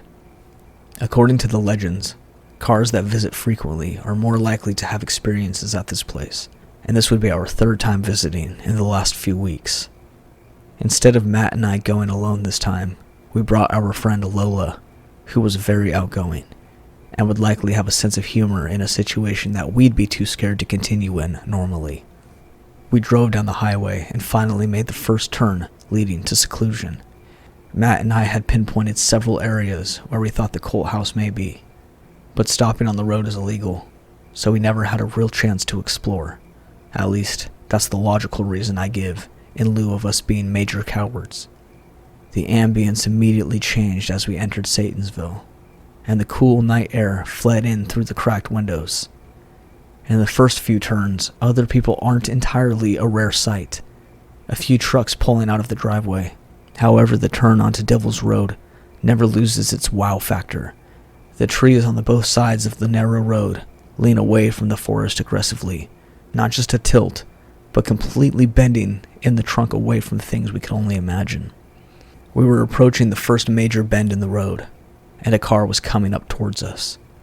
It was a tight squeeze, nearly impossible for two opposing vehicles to pass. The presence of a car alone was enough to cause a twinge in my gut. Matt was focused on squeezing by while turning, and Lola was too busy cracking jokes to see what I saw, but I had never forgotten the face since then. I looked over to the white Jeep to my left, and the window was incredibly tinted, but half down. Looking back at me, straight into my eyes, like he'd been looking at me long before I looked at him, was a young man maybe about 25, with long blonde hair, a deathly pale face, and horribly thin fingers on the steering wheel. He was not at all focused on driving, as his eyes pierced me, and this is the worst part. His neck was completely turned towards me, while the rest of his body was completely straightforward. This may not sound creepy, but it was not normal to bend that way. He said something, but I couldn't hear him over Lola and Matt laughing at her antics. I couldn't break his gaze. I was stuck staring at him until finally, Matt passed the bend and he was gone. I kept checking the rearview windows, terrified with a feeling I'd never quite felt before. When I could no longer see the Jeep, though it felt as though he could still see me, I quietly asked my friends if they seen him. Neither of them had looked at him, nor felt anything unusual. I was pretty unsettled, yet excited to see what else would happen. We turned off of Devil's Road, but we were still in Satansville, preparing to loop back around, when we passed a little shack that always housed 2 black trucks. There was no sign of any other drivers, and we wanted to stir the pot a little. We stopped for a few moments and honked the horn, flashed our blinkers, and then kept driving. We also blasted Old Town Road for some reason, because that was our peak of comedy at the time. We looped back around and we were back on Devil's Road, when Matt stopped mid-sentence to adjust his mirror. In the darkening distance was a black truck. We giggled with nervous excitement and kept driving. It was exciting, but it kept a reasonable distance. I think we all kind of assumed it was a coincidence. That is until we turned off of Devil's Road once more and saw that there were no trucks parked by the shack anymore. We lost the truck when we turned on the main road to circle back around again. We circled around 2 more times, nervous but skeptical, and not much happened other than the white SUV that kept blinking its headlights. I'm not gonna lie, it did freak me out. And the return of 1 truck to the shack. And this is where it gets really intense. On our 5th loop, we were all very tense. The aura had changed to heavy, and it was completely dark at this point. Things had started to feel more ominous, probably from the slightly less passive actions taken towards us by whoever was there. We went down the bends, peering nervously into the woods. Some trees were marked with 666s and upside-down crosses, marks of other teenagers, and there was a distant light in the woods, courtesy of God knows what. As we turned off Devil's Road, but still in the heart of Satansville, headlights appeared behind us. It was impossible to tell what kind of car it was, as it was pitch black, and we had just turned the first major bend. Moments later, the truck appeared behind us, speeding. We were going about 25, and the truck must have floored it to catch up, and it drove uncomfortably close to us. I was the one to see it first. It was a black truck, windows tinted, and driver unknown. We drove on for a minute, freaking out and turning completely behind us like creepy Jeep guy, but more normal. Soon a second truck joined behind it at a fork in the road, and they revved their engines as if in communication. The truck sped up, nearly crashing into us, and we were forced to speed up. This continued through many intense twists and turns, where our car reached up to 70 at the maximum. They flashed their lights, kept speeding up and getting closer. At this point, we were losing our minds. They were definitely either going to run us off the road or catch us and do God knows what. They had these weird red lights on the top of their trucks, and the light was reflecting off of every window in our tiny Honda. Just above a small hill, the main road was visible, and relief flooded us. We panicked again, though, when we realized we have to wait for traffic to slow before we could turn, and they would definitely catch us. With nothing else to do, we stopped and glanced behind us, and the trucks were gone. We all expected a sudden ambush, but made the turn onto the highway and started home, talking about what had just happened. We came to the conclusion that the trucks had probably turned into a dirt road, only visible to those who know it's there, and that they were chasing us away from their activities like the rumors say. What were they doing exactly? We have no idea, and we had no intention of finding out, as we hadn't been back since. I still can't get the face and presence of the man in the Jeep out of my head, and this was over a year ago.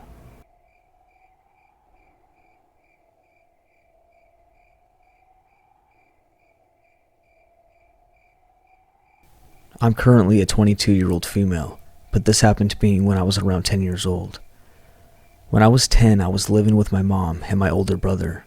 He was 12 at the time, in a small bungalow. Nothing paranormal ever happened in this house, except for maybe this one occasion. I had one of those loft beds, sort of like a bunk bed, but without a bed at the bottom. Instead, there would be a desk or a couch underneath. I also had one of those doorway bead curtains hanging on my bedroom door frame, so whenever somebody walked in or out of my room, you would distinctly hear the beads move around. This will be relevant later. My mom's room was right next to mine, but her door was perpendicular to mine, so I could see her entire door directly from my bed. My brother's room was in the basement at the time. Now, my mom only ever closes her door when she's inside her bedroom sleeping. If she gets up during the night to go to the washroom, her door stays open until she goes back in to go back to sleep. This will also be relevant later. Now for the story.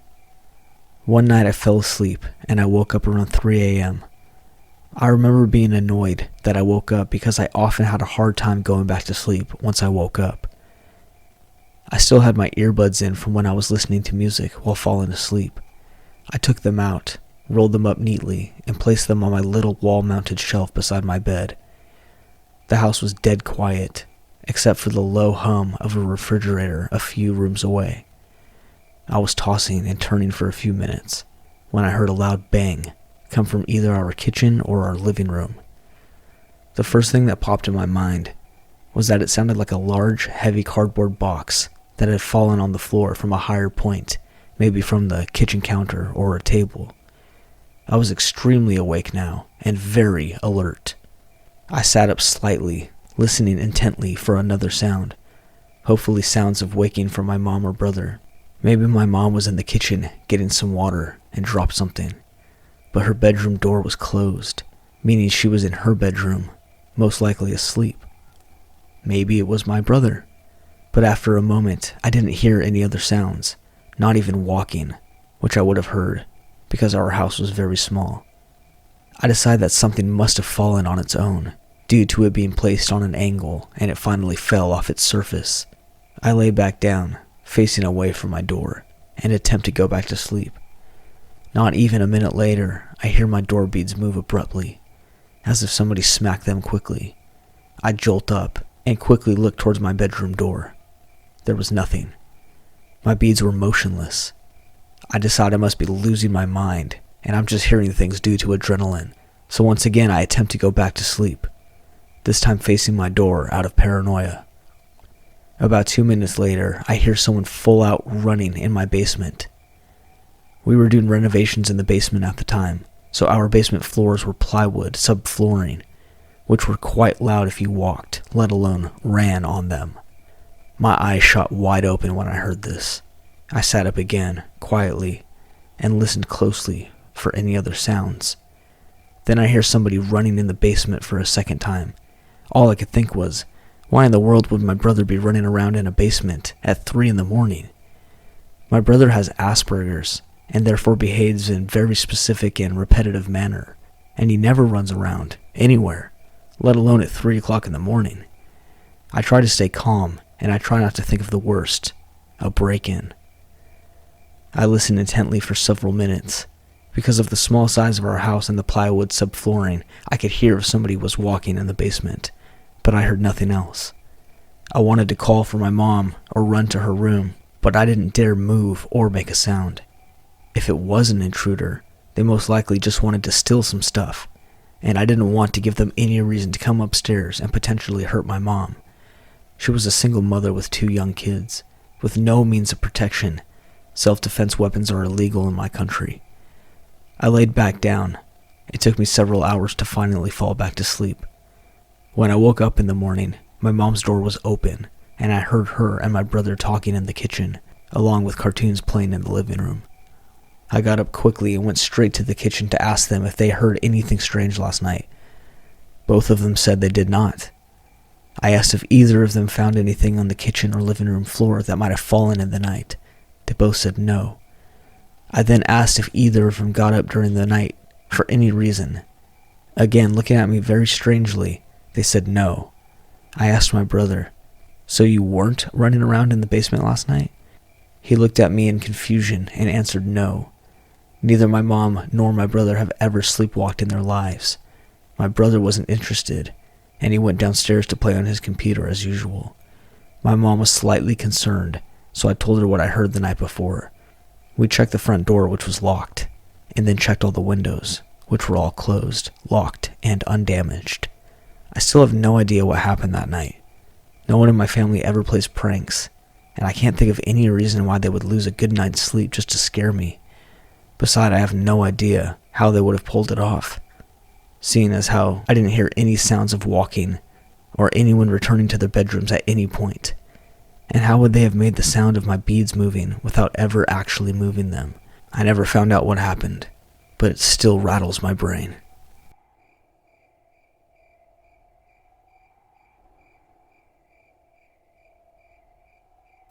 I had just turned 15, and it was the end of the summer.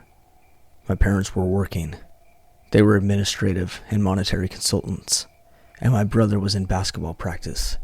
So I was home alone with my puppy while watching TV. The phone rang. I said, "Hello?" A feminine voice answered and said, "Hello? Are you Martha's son?"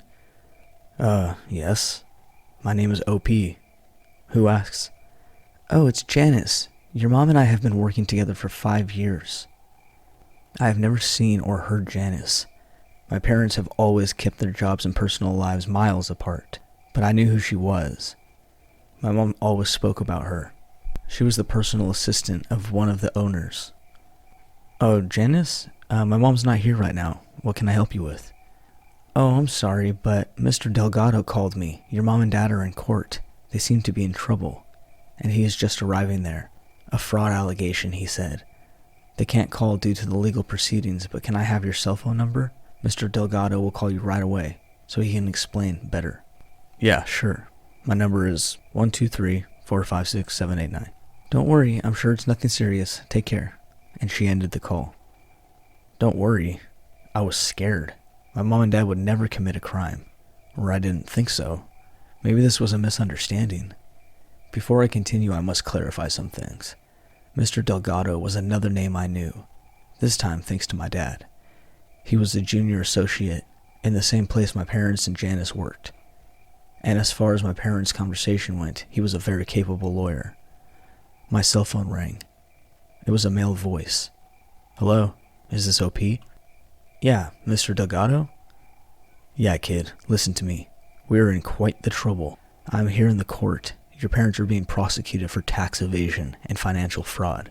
I am working with bare minimum here, and the judge won't let me talk to them, so I need your help. This is a thunder case, so if we don't work fast, we could be in serious problems. What? But my parents would never do anything like that. We haven't done anything illegal. OP, I believe you. I know you are scared, but listen to me. I need your help so you can help Mom and Dad, alright? Almost crying, I said I will try. Have your parents made some really big purchases recently? Property, a car maybe?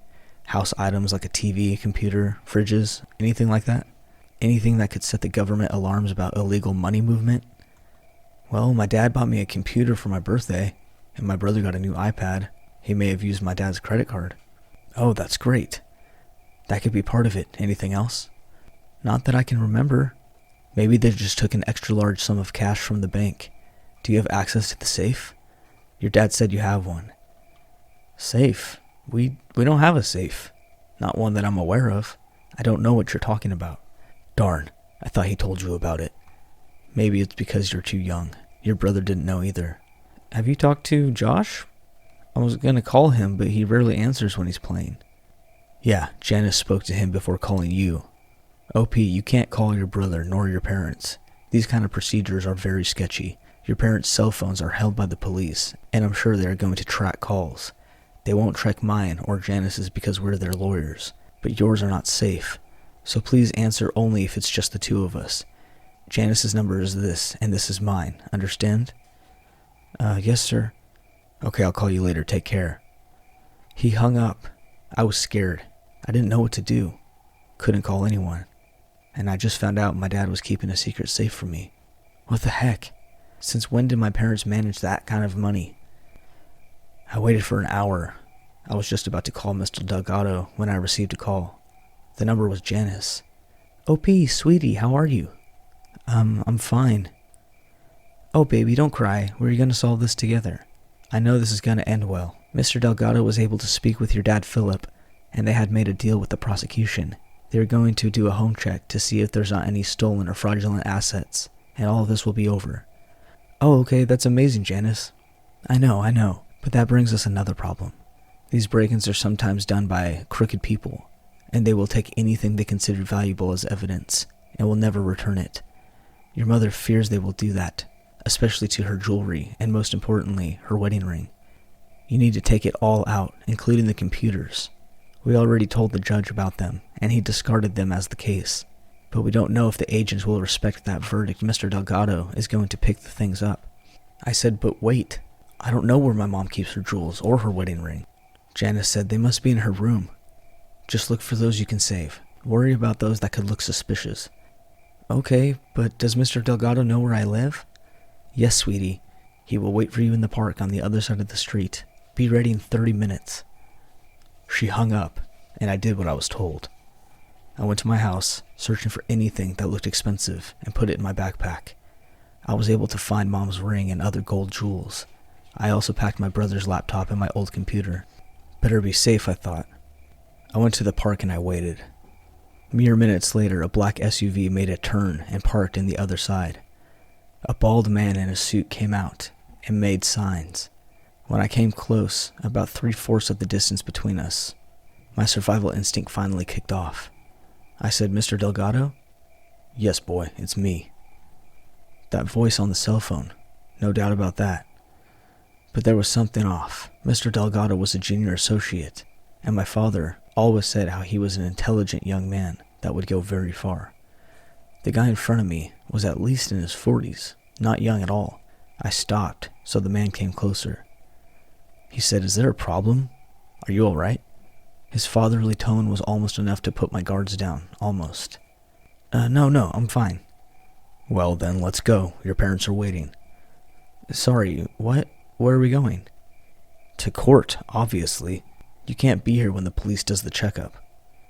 The alarm has gone off in my head and its volume was just increasing. In that moment I finally started putting pieces together. Mistakes in their story, some illogical points they have made. This was wrong. There was something wrong in here.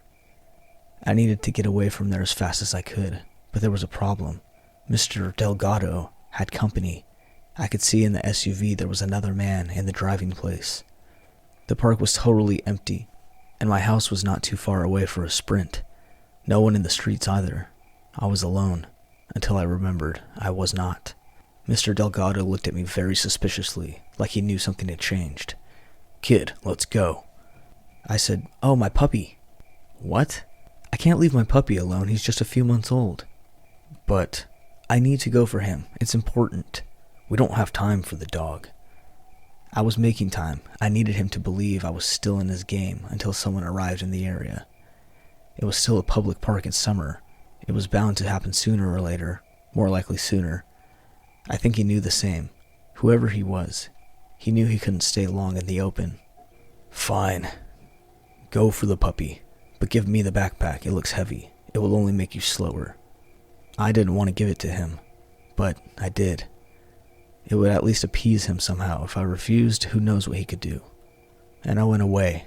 I didn't run. I just walked, trying to keep the charade, until I was sure the distance between us was enough. And I speed up. Never have I ran that fast. I didn't know it was possible for me to go that fast. As I was getting farther, I could hear the SUV engine as it started and went its way. I stopped. I was in front of my house and broke apart. I was crying. I shouted, scared, sad, mad. How could I be that stupid? My neighbor heard me and came at that moment. She must have thought I was having a panic attack. Well, maybe I was, and she hugged me, trying to calm me down. I told her everything, and she was the one who called my mom. My mom was at our house in 15 minutes after that and hugged me so tight. I was still terrified, and it would still be a long time after the incident. And I still would be, even for a long time after that incident. To this day, I'm unable to answer a phone call of an unknown number without feeling a pain in my stomach. And in general, I hate phone calls. Only text is what I say to everyone I meet. I gave away the equivalent of $5,000 in electronics, jewels, and some spare cash I had found. I gave away my mom's wedding ring and 2 family heirlooms. I gave away my birthday present and the iPad my brother had spent all year saving for. In that moment, I just hated myself. I hated that I was tricked so easily. Even if my family said the most important thing was that I wasn't hurt, I still saw the pain on losing all the material things, especially Mom. That hurt me the most. With time, we were able to understand that this was a very long game we have been involved for months. How did they know my parents' co-workers' names and jobs? My mom lost a flash drive with lots of documents some weeks prior. She believes on the bus, with a lot of job information. Nothing legal, mostly administrative.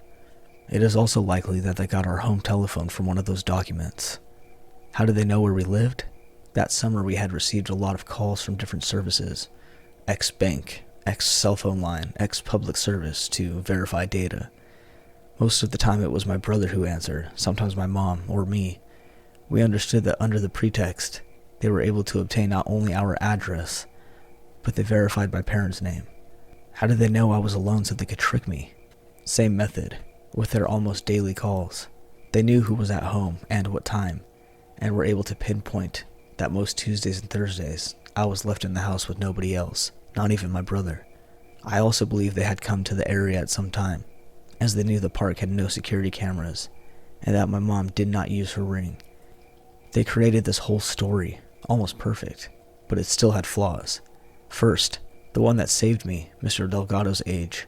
Second, I forgot my mother had just been working in the buffet for 3 years. It was impossible she met Janice 5 years prior. Third, the safe thing. Obviously a general assumption. They may believe every person has one. Fourth, I found weird Mr. Delgado was acting as my parents' lawyer when my uncle, my dad's brother, had always been the one in charge of small legal problems that we had. And fifth, all of their legal chit-chat. I didn't really know our legal system that well, but it's almost impossible that you're taken suddenly to court and judged in less than a day without being able to establish a defense. This is just what I can remember. As this was almost 12 years ago, my conversations with Janice and Mr. Delgado were longer, and I know I had seen more holes in their story. Once I reviewed them without panic, sadly I saw through their lies too late, and when I was already in a very bad position. I was a victim of the millionaire call, a method in which criminals manipulate the most naive and vulnerable people in a household, using an emotional bargain so that they will willingly give up their things or even themselves. The thieves were never caught. The phones they used were fake ones, and without camera footage, the police had nothing to work with. There were no fingerprints or similar because they didn't touch anything that I kept. I was not able to see the SUV plate due to the distance, and Mr. Delgado was an average guy without any identifiable marks. The only good thing that happened that day was that I didn't enter their car.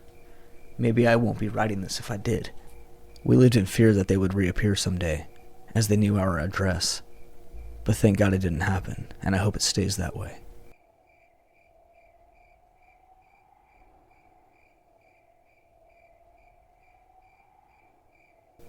I have a few frightening stories to tell, but this one is playing out right now, so I thought I would share it with you. Last May, my husband, myself, and our 2 small boys left our farm in the country and we moved into a posh boutique-style urban apartment building. My husband had recently received a sizable raise after many years with his current company, and we wanted to be closer to his office and to mine. We chose this particular building as it was brand new and offered an array of shopping, eating, and outdoor amenities, without ever having to leave the building or surrounding shopping center. We quickly settled in and started enjoying the new change of pace. At first everything was fine, but about 3 months into our lease, we noticed that the front office completely changed staff. We were upset about the change because 2 of the receptionists had been personal friends of ours. We asked them why everybody had been let go, but they said they didn't know why. Apparently corporate had just decided they wanted a change. We were sad to see our friends go, especially our 2 and 3-year-old boys, who had grown quite fond of their daily visit to the office of milk and cookies. We also noticed that the new staff was mainly comprised of much younger, attractive women. We assumed then that the management company intended to appeal to the college crowd and singles. We were slightly annoyed with the general lack of experience in customer service, but thought that it wasn't the end of the world, and we moved on. Then weird stuff happened. One morning I walked into the living room to find our patio door wide open. It seemed odd because we triple locked it to keep the children from accessing the patio unsupervised. I locked the door and then accused my husband of being absent-minded and leaving it open. He swore that he hadn't touched the door or the locks in days, and I let it go, but made a mental note to start checking it every night before bed, just in case. About 2 weeks later, I awoke to the sound of my oldest boy screaming for me somewhere outside of the apartment. When I found him, he was wandering the hallway outside, soaked in urine and utterly terrified. At the time, we were absolutely baffled at how he managed to unlock 2 locks and a child-proof lock cover. When we asked him what happened, he said that a monster was in his room, looking at him, and he didn't want to move, so he peed in the bed. Honestly, I was so happy he was safe that I just chalked it up to a kid imagination and my husband not locking the door properly again. It never crossed my mind that someone had potentially been inside the apartment and let him out. They would have had to open the door from the outside, and only we have a key. Weird stuff like that kept happening for several more months, and we kept finding reasonable excuses that explained everything away. But then one afternoon I got a call from the office of our apartment. We had recently installed a Ring doorbell to alert us when someone was at the door. It was mostly an attempt to prevent another runaway toddler. The woman from the office asked me if our door camera was operational or just put there to make people think that we had security. I informed her that it was 100% functional and that we installed video surveillance in our nursery and the adjoining bathroom to keep the kids safe. She then asked me a really weird question. She wanted to know if I would add her to our security devices so that she could view our Ring footage. Of course, I politely told her that that was not going to happen. I asked her why she wanted it, but never got a clear answer. I told my husband about the call later that night, and he agreed that we should make an effort to always keep the Ring charged and recording to the cloud. We did, and things seemed fine for a while. Over the course of our lease, the doors have continued to occasionally, magically, come unlocked and open. Even locks that the kids can't reach. And it's always overnight, or we notice them when we get home from work. About 2 months ago, things started to go missing from the apartment. At first it was little things like a new tube of mascara or a $20 bill left on the kitchen island. My husband and I thought it might be our baby storing them somewhere like treasures. He sometimes does that with my husband's golf balls, so it wasn't too far-fetched. But then bigger, more expensive items started to disappear. Our iPad vanished from my nightstand. A leather jacket with a designer label no longer hung from its hanger on the side of my closet. A bra, still with tags, went absent from one of my dresser drawers, and a full bottle of prescription painkillers was nowhere to be found. So was half of a bottle of my anxiety meds. We now began to suspect that something really weird was happening in our apartment, but had no proof. The nursery and bathroom cameras didn't show anything during the day, and we started making our boys sleep in bed with us at night. The bedroom door locked from the inside. I could swear that I woke up in the middle of the night, once to a slight thudding noise, and saw the shadows of movement on the other side of the door, but I fell back asleep before I could register what was happening. I take a Tylenol 3 most nights before bed, so while I do wake up at the slightest noise, staying awake is a battle of its own. This is our last month at these apartments. In 2 weeks we'll be moving into our home. 2 weeks ago I obtained a money order for the last month's rent. It was a large money order, and had to be halved in two. As always, I brought it home, along with the receipt, and placed them in a magnetic sleeve attached to the freezer that also housed our monthly invoice. Now, I don't know how to fill out a money order. I know how stupid that is, but I never worried about it since my husband usually fills them out and pays our rent. It's not that I can't learn, but I'm lazy and don't mind letting him do that. That means that the money order in the rent sleeve was blank. And guess what? It too went missing. A novice mistake, I know, but thank God for online banking. One call to our bank and an investigation had begun. We waited with unease until this afternoon, when a representative from the company that had an issue with the money order gave us a call. The call was to inform us that the order had been cashed, and that a thief was identified. Sure enough, it was one of the receptionists in our building, the same young woman who had called to ask about our new security devices. She had been using the spare maintenance key to come inside of our apartment whenever she wanted to. Tomorrow I will take this information to the building's manager. At the moment, we weren't pressing charges as long as our conditions are met. Hopefully this young lady gets help because we don't think she's malicious, just a thief and a grade A creeper. Don't worry, tonight will be our last night here. As far as her watching my children sleep goes, I can't say that I'll be comfortable having them sleep away from me for a good long while.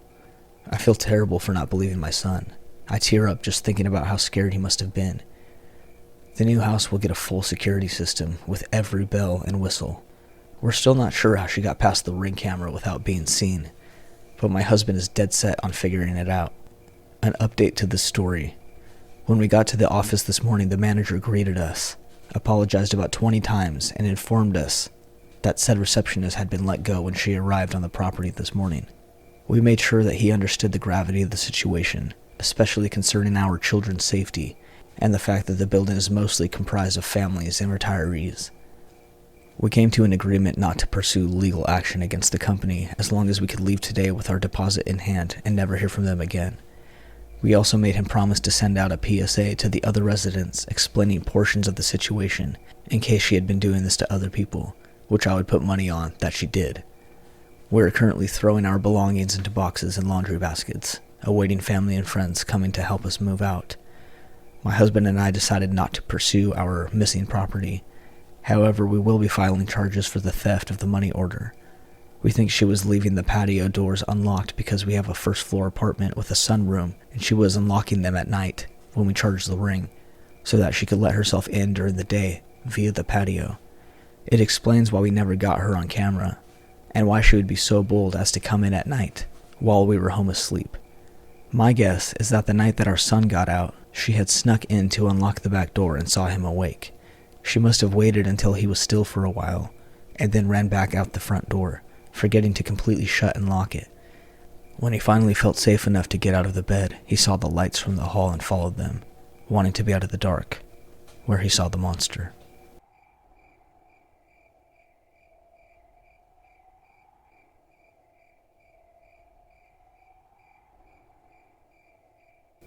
This story was from around 5 years ago, give or take a few months. To set the stage, I was 19 and living in a very large city in the southern US, population nearly 2 million, and with several military installations. I was dating a guy at the time who was in the army, and stationed at the joint base nearest to where I was living at the time. I had a full-time job and also was in school, but all of my free time was spent with my boyfriend, and since he was in training at the time, he didn't have a car, so I was on and off that base constantly, and I had gotten to know the gate guards. I still had to present my visitor ID and pass every time because it was protocol, but they knew me. The base itself is huge, like its own little small town, in and of itself. Driving onto the base by accident is impossible. There are a few entrances, but I usually used the second biggest entrance. To get there, you had to drive down a 5-lane road, 2 lanes each way, and 1 turning lane. As you approach, there's a huge golf course that's part of the base, as well as our national cemetery. So there's huge fences and large signs stating that it's government property. And to the right is some businesses, restaurants, barbershops, dry cleaners, and gas stations, as well as a few residential neighborhoods with smaller side streets. But as you get closer to the gate, there's really nowhere to go except the base, unless you're going to the physical rehab center, senior living center, that's on the right, and literally the last place to turn in before you're going through the gates. The road leading into the base is really long, so as you go further away from the base on the same road, there's more businesses, more neighborhoods, apartments, and a Walmart, both approximately 3 to 5 miles, give or take, from the gate. I also happened to use this road when I was going straight from work to pick up my boyfriend, as there's an exit from the interstate and the most direct route, so I was just heading down the road. And one thing I'll note is that I'm a pretty careful driver, ever since I got into a terrible car accident with my mom when I was 12 and seriously injured. I drive a little faster than the speed limit, but not by much, and I always try to move out of the way for people going faster than me, because I know it can be annoying to be stuck driving behind somebody going slower than you, and just because I want to go slower doesn't mean I want to annoy other drivers by it. I was about 2 miles from base, in the right-hand lane, when I came up on somebody slowing down to take a turn. I checked my mirrors and flicked on my blinker, and went to make a lane change to go around. There had been an old clunky blue van, like a Chevy Astro or something similar looking, in the left lane, but it was still pretty far back, and I was planning to move back to my lane anyways as soon as I passed the car in front of me. Well, Mr. Astro didn't like me getting into his lane when I was going slower than he was. Again, he was far enough back that if he maintained his speed, I would have been back over before he reached me. But no, I heard an engine rev, and all of a sudden this guy was right on my bumper, laying on his horn, making rude gestures. I've always been a rather meek and quiet person, and I hate confrontation, so I was going to pull back into the right lane to get back over once I passed the car in front of me. But by then it was another car in that lane trying to speed past everyone, so I couldn't move over immediately. As I waited for another car to pass so I could move into the right lane, the Astro behind me is speeding up on my tail and then backing off just to speed up on my tail again. Other car passes and I move into the right lane so the Astro can pass me. He sped up and then slowed, so he was driving right next to my car. I glanced over and this older guy with raggedy hair and a dirty ratty beard just stared over at me, still making rude gestures. Then made a gun sign with his hand and pointed his fingers at me, miming shooting me in the head. This really freaked me out, but not as much as when he slowed down even further and got right behind me again. This road could be really trafficy during rush hours, but I'd gotten off of work early that day, around 3:45, so the traffic wasn't bad, and he definitely did not need to be behind me anymore, so there was so much room for him just to go around and leave behind me. Obviously freaked out, I tried to shake him. I changed lanes, he followed me, and I slowed down, and so did he. So I got back into the right lane, coming up on a light that just turned yellow, and made a risky, very quick right turn on that road, hoping he wouldn't be able to follow me. He apparently didn't care, and took the turn right after me. I remember looking into my rear view and seeing the van practically leaning on the turn, and he was still yelling, making hand gestures at me. I took some more turns and started weaving through a neighborhood trying to lose him, but he just kept following me. Finally, a moment of clarity hit me when I took a sharp turn, and my visitor's pass for base slid off of the front seat. I wove through the neighborhood until I got back to the road that we had been on, the one that leads straight into the base, and I booked it down the road with Mr. Astro right behind me. I saw him in my rear view as I pulled up to the gate, and was terrified to see him pull in behind me.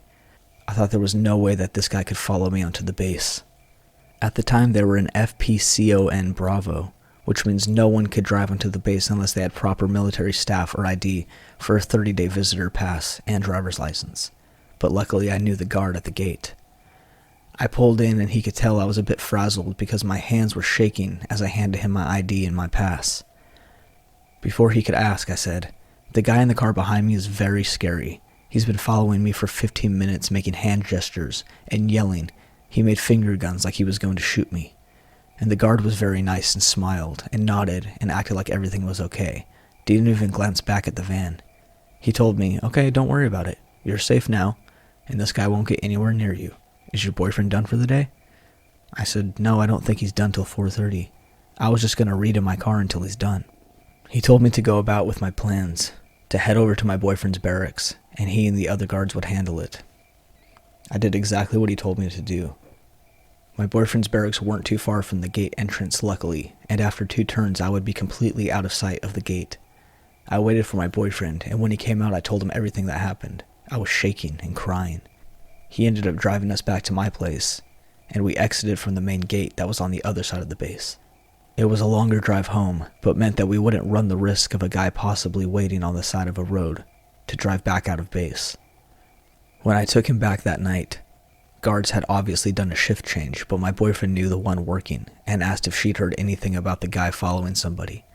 She was very excited to tell us about the guy in the blue van who ended up being arrested by military police. As it turned out, the dude tried to tell the guard I was his daughter and was just being difficult, and could he please let him through to go and get me. The guard played it cool and pretended to be understanding, but said he needed to do a sweep of the car, and that they would have to have somebody escort him to find me since he didn't have military ID or visitor pass. The guy tried to say no, but the guard insisted. The guy tried to get in through the gate on foot. Clearly not a good idea to try to force your way onto a military installation. He didn't even make it a quarter mile before MPs had pulled over and cuffed him, and they found a gun in his center console. I don't know what that guy would have done if he caught up with me. Maybe assaulted or killed any number of things. Who knows? I no longer live in that city. I'm no longer dating that boyfriend. I have new license plates on my car from my new state, and I have no idea what eventually happened to Mr. Astro. I'm sure he probably did some jail time, considering that he tried to gun it through a base with a firearm in the console, but I have no idea how much time, and I have no desire to try and find out what happened to him.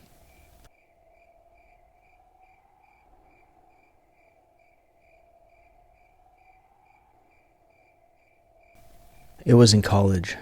My roommate was a born-again Christian, and she invited me to her Bible study in church all the time. Eventually I went, and I kept going. Wasn't a fan of the pastor, but there were a lot of nice young adults who liked to have clean, sober fun, and I didn't drink or party, so I felt like I fit in. But I didn't agree with everything they believed in. Just the more normal stuff like God and helping the poor, not some other things. This one guy in the Bible study, Drew, was pretty quiet, good looking, seemed like he knew everything about the Bible, which amazed me. I thought, I know nothing about this, he's very wise. I was 21 and he was 27. He wasn't a college student. He just worked, which I later learned maybe he didn't. We were going to go on a young adult retreat, and because I worked I couldn't leave early on Friday to drive up to the mountains with the girls in the group. Mutual friends said that I could ride with Drew, so I said okay.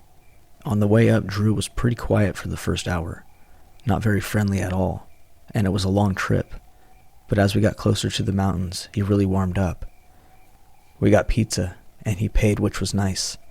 Then he stopped the car just so we could look at the stars. He even played some Brian McKnight. He was turning it into a date, but I didn't know it or see it that way then. I was starting to really like him and felt like we had a connection. He's just about to drop me off at the girls' cabin when he suddenly gets very serious and tells me that something happened between him and another girl in our church group, but she is telling lies about him and to not believe whatever I hear. He doesn't explain what actually happened and doesn't say who it is. I enter the cabin and all the girls are there, and very quickly one girl, Bree, who is probably the youngest in the group, who is 19, tells all of us, "Ladies, there is a wolf in sheep clothing among us at this retreat." Now, if you don't know church folk, they get very dramatic and talk like this all the time, so I just thought, okay, here is some drama.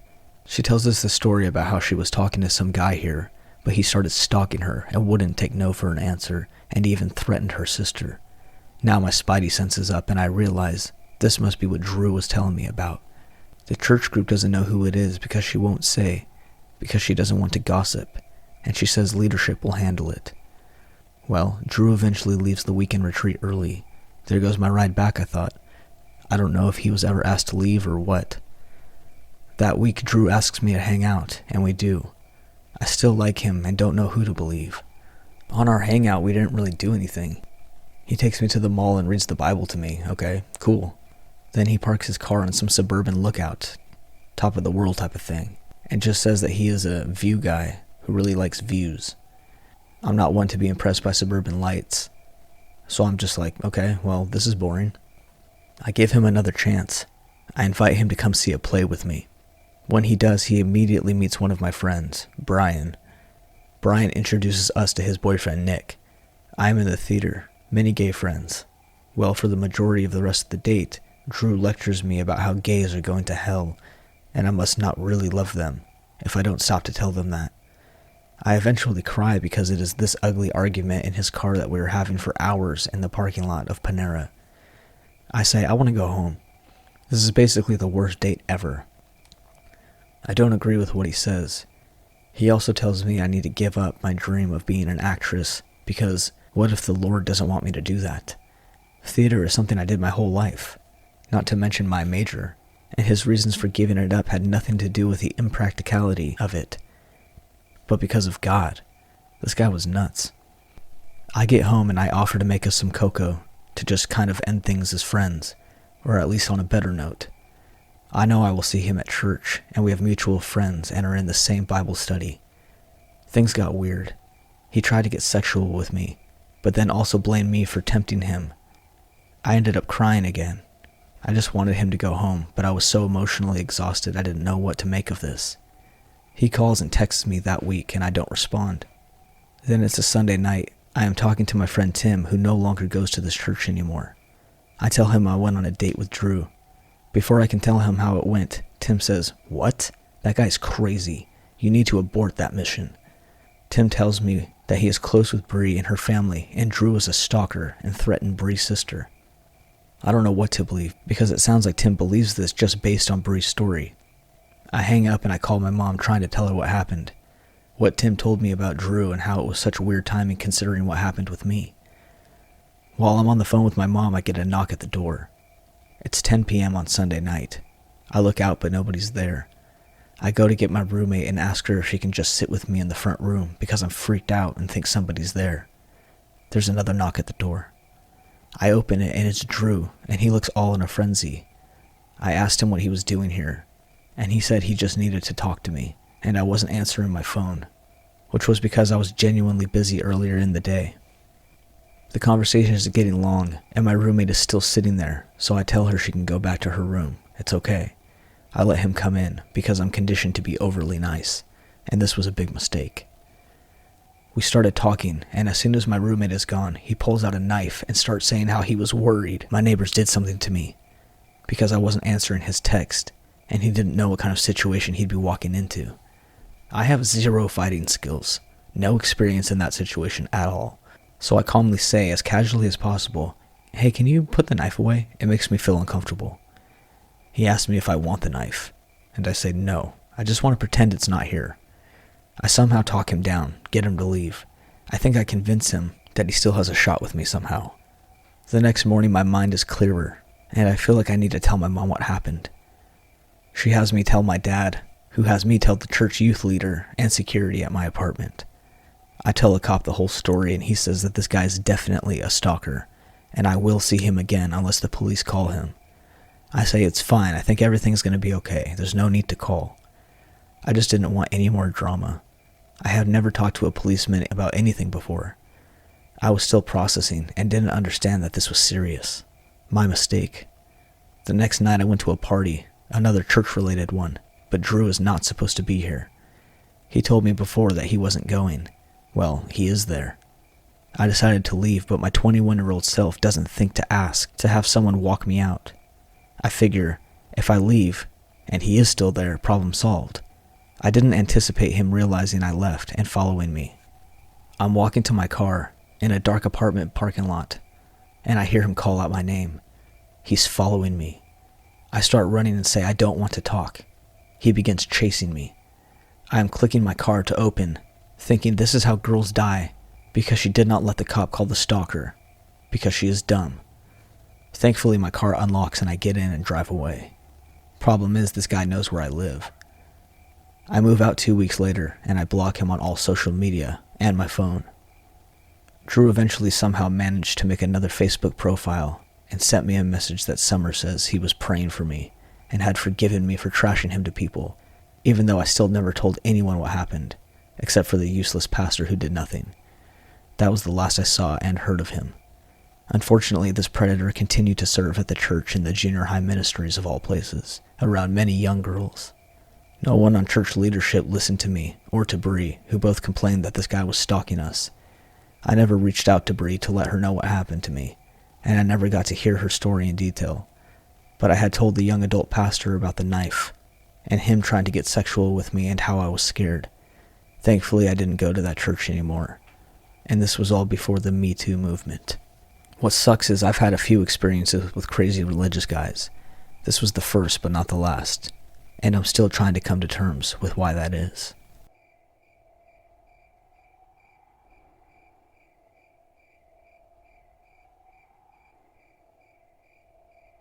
I guess I should give some background before I get into this story. I became homeless in late January, so I am living in my car with my 120-pound female mastiff, who is a guarding breed. She keeps me very, very safe, and always has. We have a routine in the mornings. First, I walk her at my cousin's house. Then I go to a local rest stop to use the facilities and brush my teeth and wash my face and whatnot. After that, I go to a park and ride by the rest stop to walk my dog again. Because of the virus, lots of people frequent this park and ride to either sit and read, listen to podcasts or audiobooks, or to nap. Now, when I walk my dog, I leave the back door of my car open because she is old and has arthritis, and it's hard for her to get in and out of the car. I usually have to lift her up from her underbelly to load her into the car. I also leave it open that way because she is fear aggressive with humans due to being abused as a puppy, and she is a dog aggressive, so I like to make sure I can get her in the car quickly if I need to. I also like to park my car between a large van and an SUV that are seemingly abandoned there, or just left there for whatever reason, so that my car is kind of hidden and nobody will park next to me. Last week the van wasn't at the park and ride, so I parked to the left of the SUV, as usual, with a huge space between my car and any others in that row. I was walking my dog in the grass pretty far away from my car, and as usual I had the car running with the back door slightly open. I was far enough from it that you wouldn't know it was mine if you passed it. While walking my dog, I noticed a flash of a silver car out of the corner of my eye. I thought it might be a state trooper, and if it was, because I have both paranoia and an anxiety disorder, that he might reprimand me for walking my dog there. I stayed calm and continued to walk my dog, intent on getting her to do her business, so we could get back in the car and leave. The car passed by once more, and I noticed it wasn't a state police car. It was a silver Honda with an old man driving. He was purposely driving as close as he could to my dog and I, without hitting the curb, and was literally just crawling the car along our path. When I turned around, he did too. He crept past once more, staring out of his open window at me the entire time, and not even watching the road.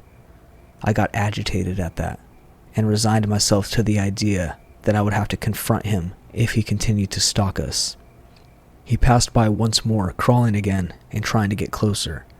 When he realized I was headed for the cars, he turned around again.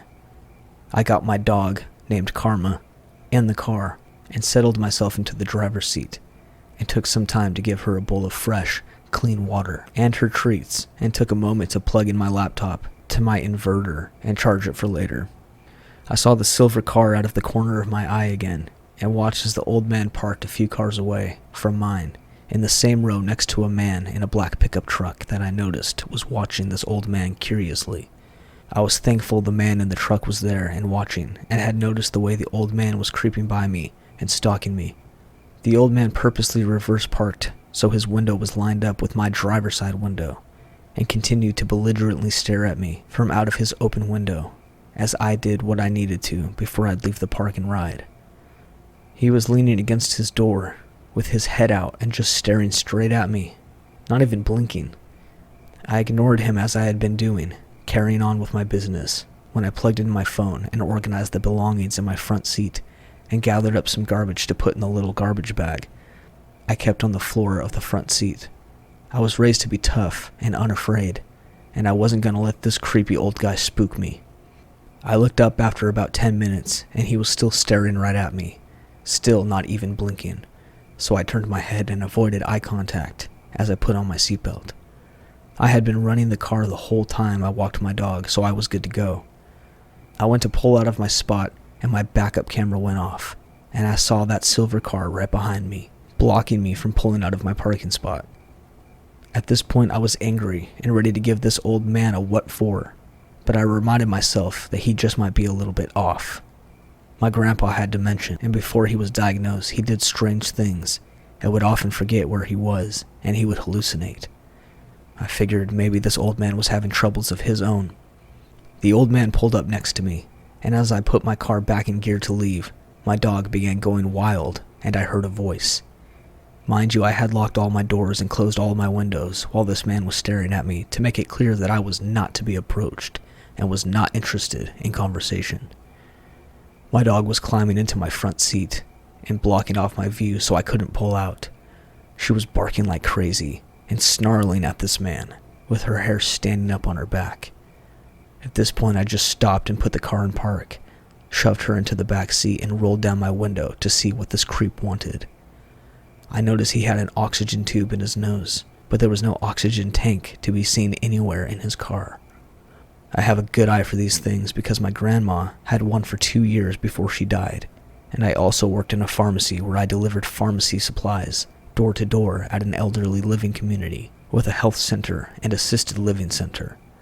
I can spot an oxygen tank of any size and in any kind of container or case anywhere.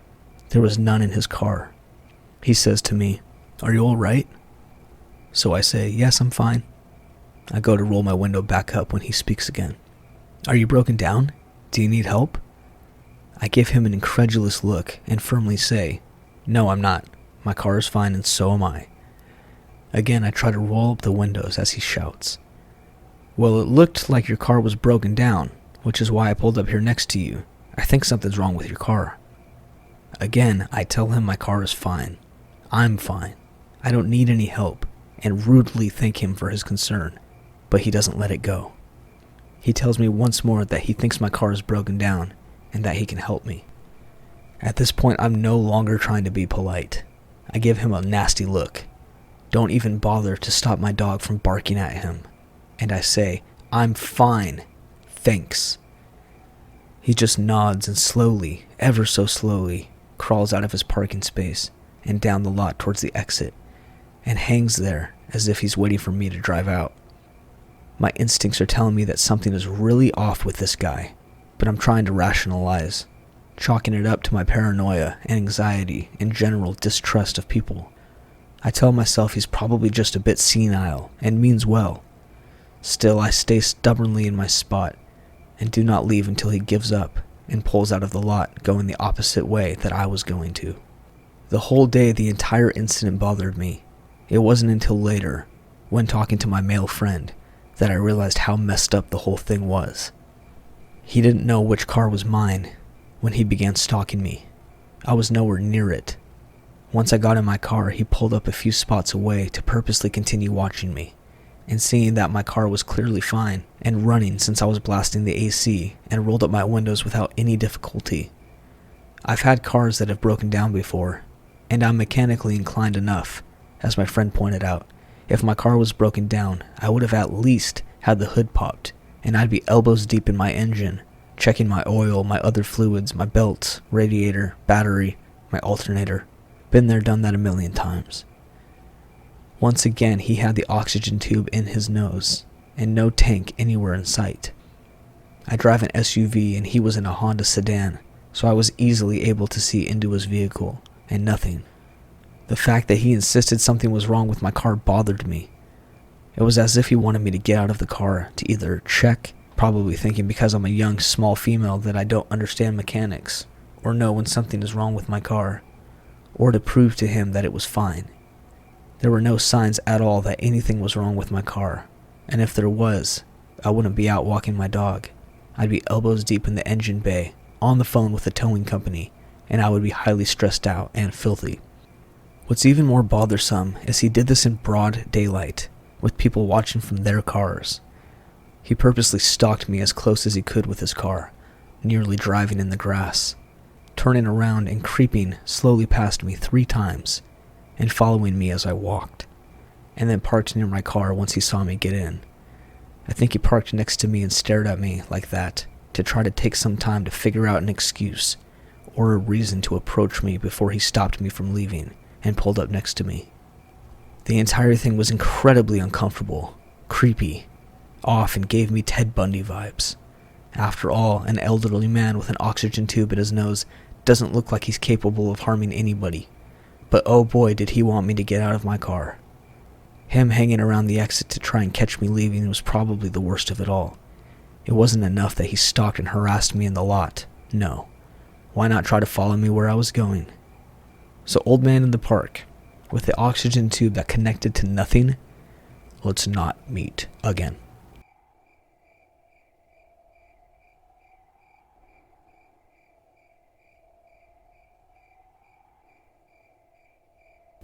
Two and a half years ago, I was what you might call the right hand for my boss, who owned the motel that I worked for, technically as head housekeeper.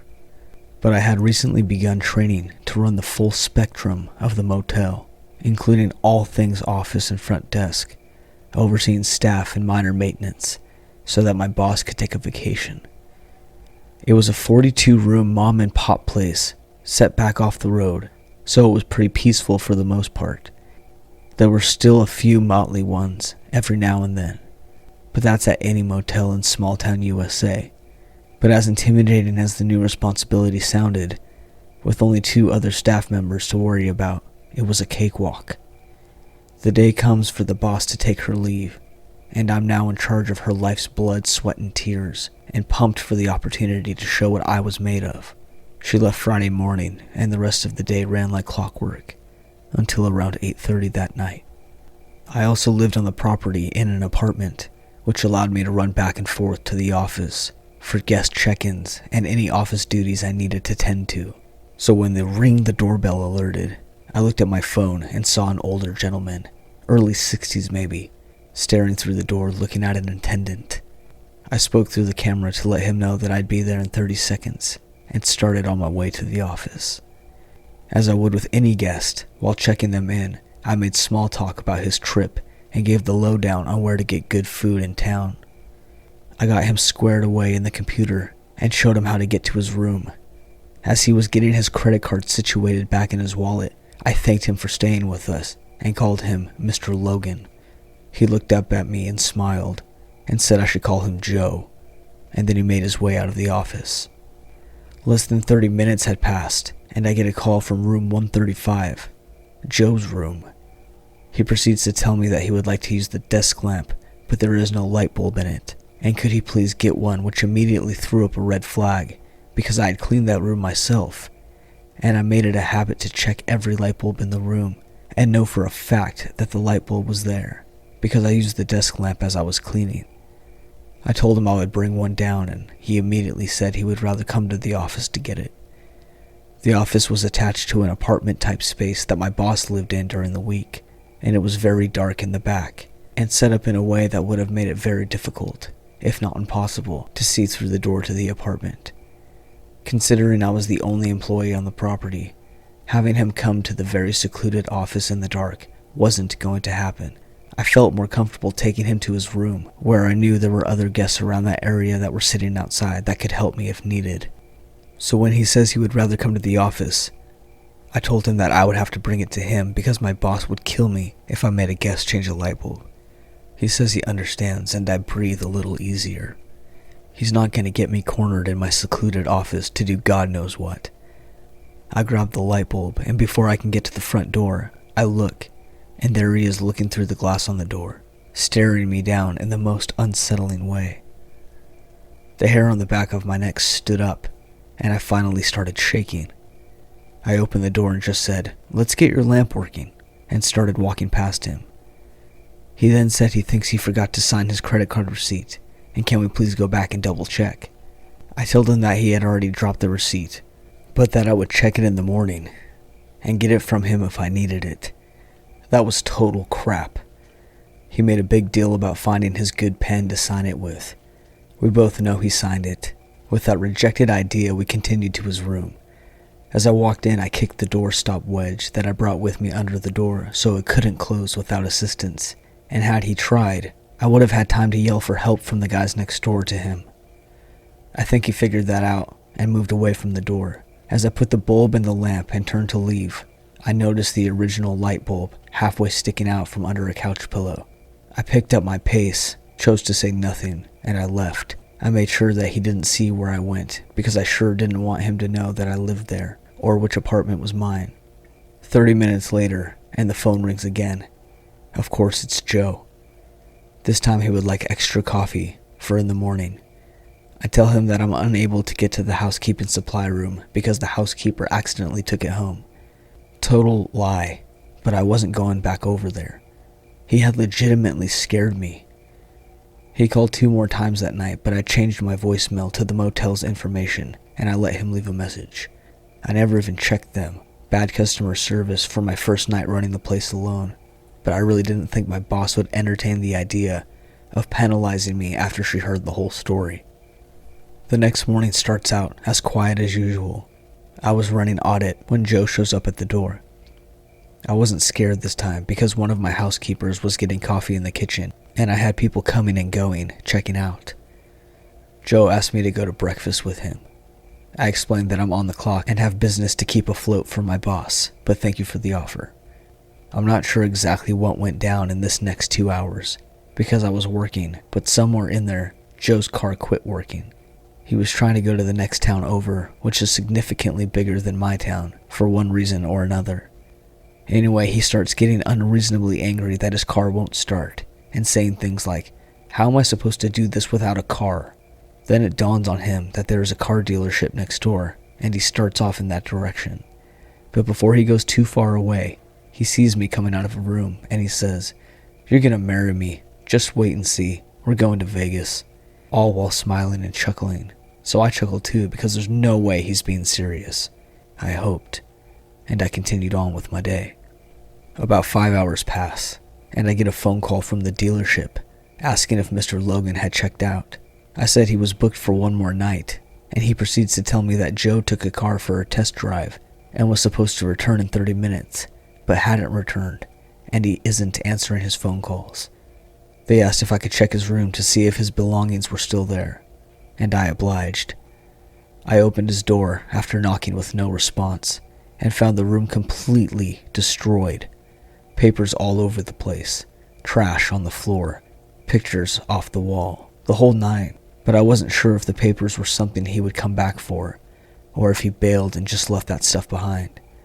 Aside from the papers, the only other personal belongings were a pair of swim trunks and a pair of socks. Again, was that worth coming back for? So I tell the dealership that I'm not 100% sure he's coming back, and they call the police. After another couple hours, the police show up at the motel, Joe in tow. I had decided since he didn't pay until the next day, I would just leave his stuff there in case he returned, which I honestly did not think would happen. He goes in and starts taking his things out of his room. That's when the cop comes up to me, and being a small town, he knows me and he pulls me aside. He says, "Hey, you need to thank God every night that you're still alive, and well, and here." I said, "Okay, but what makes you say that?" He said, "That man had every intention of taking you with him tonight, and going somewhere you'd never be looked for in. I don't know that he would have let you live. He's a sick man, We are taking him for a psych evaluation and then to the country to see if he's okay for general population. He then says I should call my boss and let her know what was happening and maybe take my own vacation for a few days, just in case they can't make the car theft thing stick, since the dealership no longer wanted to press charges given his psychological state, and that was technically the only law he broke. They also said they would have to patrol the motel every hour or so to check on me if he is released. I was completely taken back by this whole ordeal, and to this day wonder how he planned on getting me out of there, and what he was going to do if he did. He was released after 24 hours, but I never saw him again, and I am okay with that.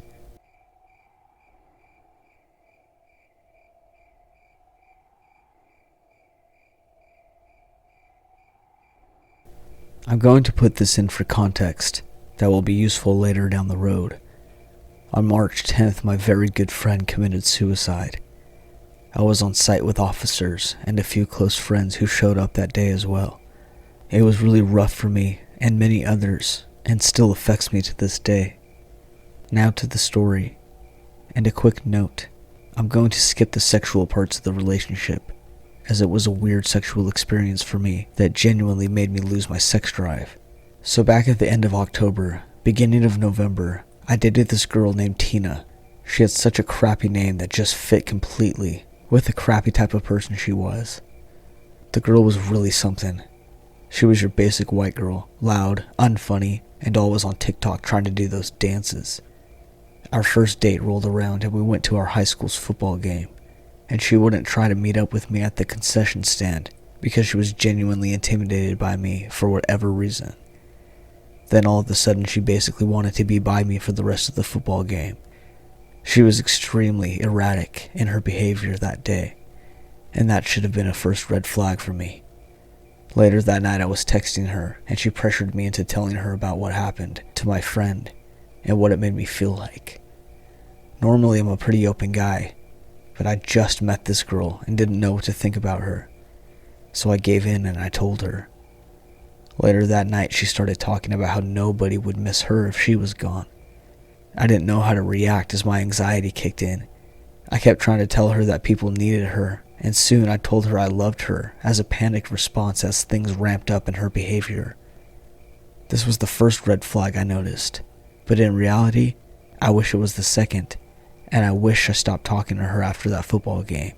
But now that I was believing that girl was suicidal, I really stuck with it. I played up an act of liking her for a few more weeks. My high school's homecoming was coming up, and I asked her to the dance. However, all my plans almost ended right there when she ran from me in the middle of the night and had her friend text me about how she was going to kill herself. It got real for me.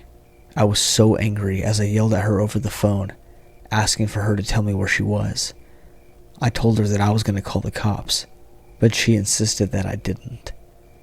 I was going about 60 on every single road. She kept telling me that the cliffside she had been sitting on would be great for jumping off and killing herself with. My rage and fear stirred up so hot that I started crying and screaming. I went numb. I found her due to the fact she was describing a woman who she thought was going to kidnap her or something. In reality, it was just a woman trying to get an owl out of the way of her car. So I slammed the brakes as soon as I saw the woman and the owl, and jumped out of my car. I had tears in my eyes and rage in my blood as I begged this woman to help me find her. Soon I did, as I saw her outline in the near tree line. I basically had to drag this 5'2" person out of this ditch and put her in the back of my car. Immediately she switched from being sad to angry and was calling me insane and kicking the back of my seat like a child. Later that night I was talking with my mom. I was telling her that I wanted to break up with her, and I almost did, but I was completely terrified of the fact that if I did, she may end up dead. She was in my head. I constantly worried about her, and on top of that, her friends came after me as well and her, to stir up more attention and drama, which they ate up like a pack of lions with their newly caught prey. Eventually I did break up with her. However, as I found it was the right time and I built up the courage to do it, I was happy for once, and she was not. I felt powerful and in control of my actions again. I even stood up for myself when she tried to pin me as a sex addict and abuser, which was far from the case, and many people can confirm it. I told her how manipulative she was, and how crappy her two-faced friends were. I told her how delusional her reality was. We went in tandem with a side conflict I was having with another friend named Griffin. It turned out she and Griffin had not only been manipulating me and my friend's group, but were having an affair and screwing each other while I and Tina were dating.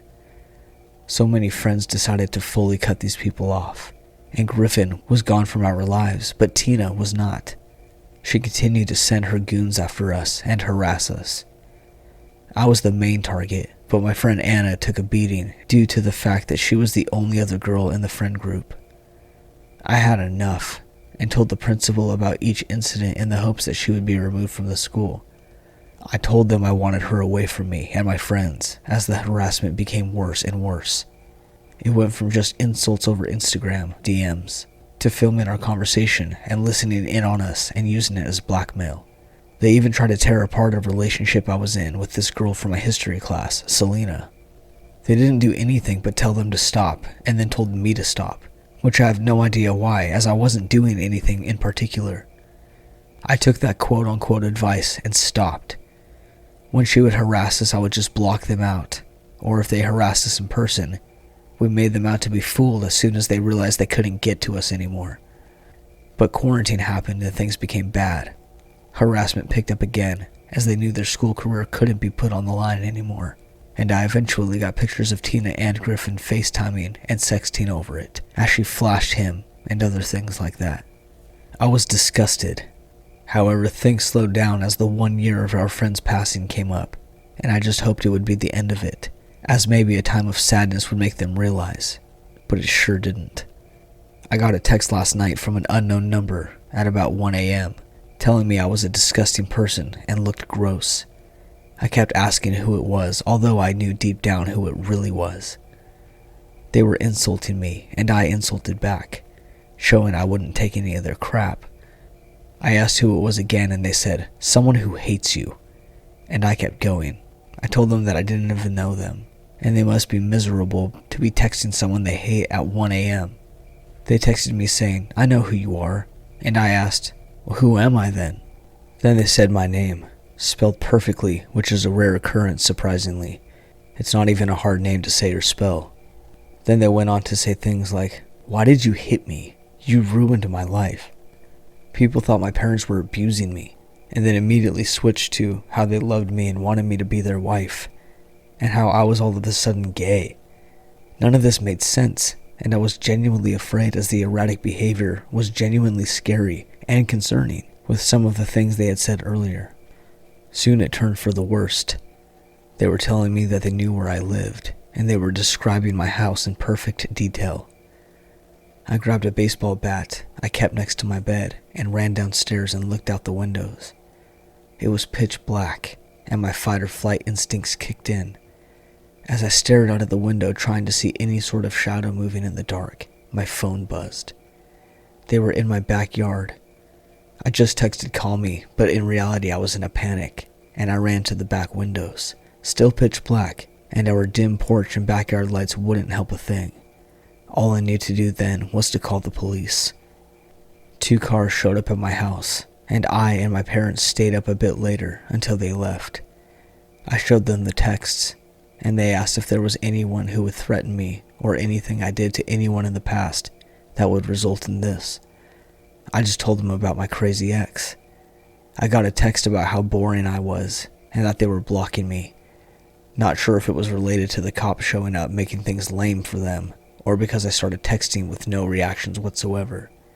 Either way, things definitely went too far.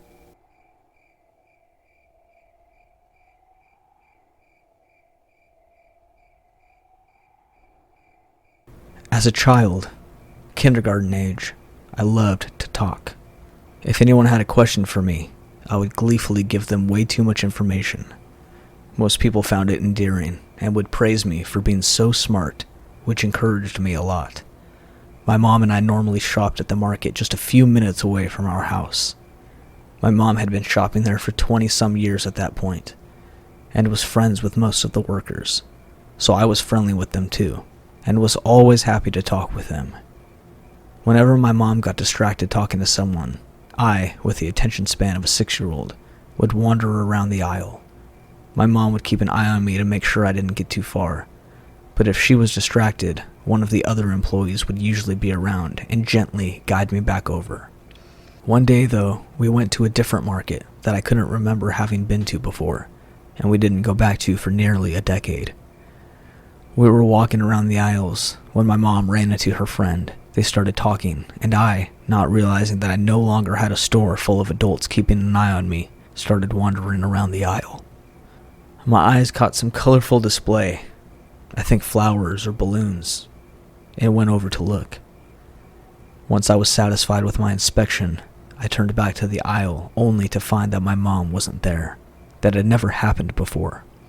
I looked around a little, though not moving from my spot near the colorful displays. Since it was right next to the registers, there was a decent amount of people nearby, which I'm thankful for now. As I was looking around, an employee came up to me. He was older than my sister. She was 12 or 13 at the time, and younger than my dad, in his mid-40s, which was the only way I could gauge age. Now I would probably say he was in his early to mid-20s if I remember right. "Hi there," he said sweetly, in that tone you normally speak to kids in. I cheerfully said hello, actually stepping a little bit closer. "Are you looking for your mommy?" I say yes, happily explaining that I had last seen her talking to her friend, and that I could normally find her easily when I wandered away, so I wasn't sure where she could have gone. "Does she leave you alone often?" "Not really. My older sister was normally with me, if my mom wasn't. She was 12 or 13, and she was super mature, so if my mom had to leave for a little bit, she knew I would be okay, and she never left us alone in public, just at home if she needed to run somewhere. Never for very long, just the length of a time of a Pokemon episode or something. And my dad was at work a lot, and didn't come back until late, usually, if you're wondering." "Where do you live?" "Well, wouldn't you know, I just learned my address. We just learned how to mail a letter in school. Even took a little class trip to the mailbox on our school corner to send them out. I knew how to write my address now, and I knew how to say it. You want to hear? Of course you do. I know kids are naive, but I was downright dumb. I was diagnosed with colorblindness 2 years later, otherwise known as red-green colorblindness. It makes sense, I was totally blind to all the red flags.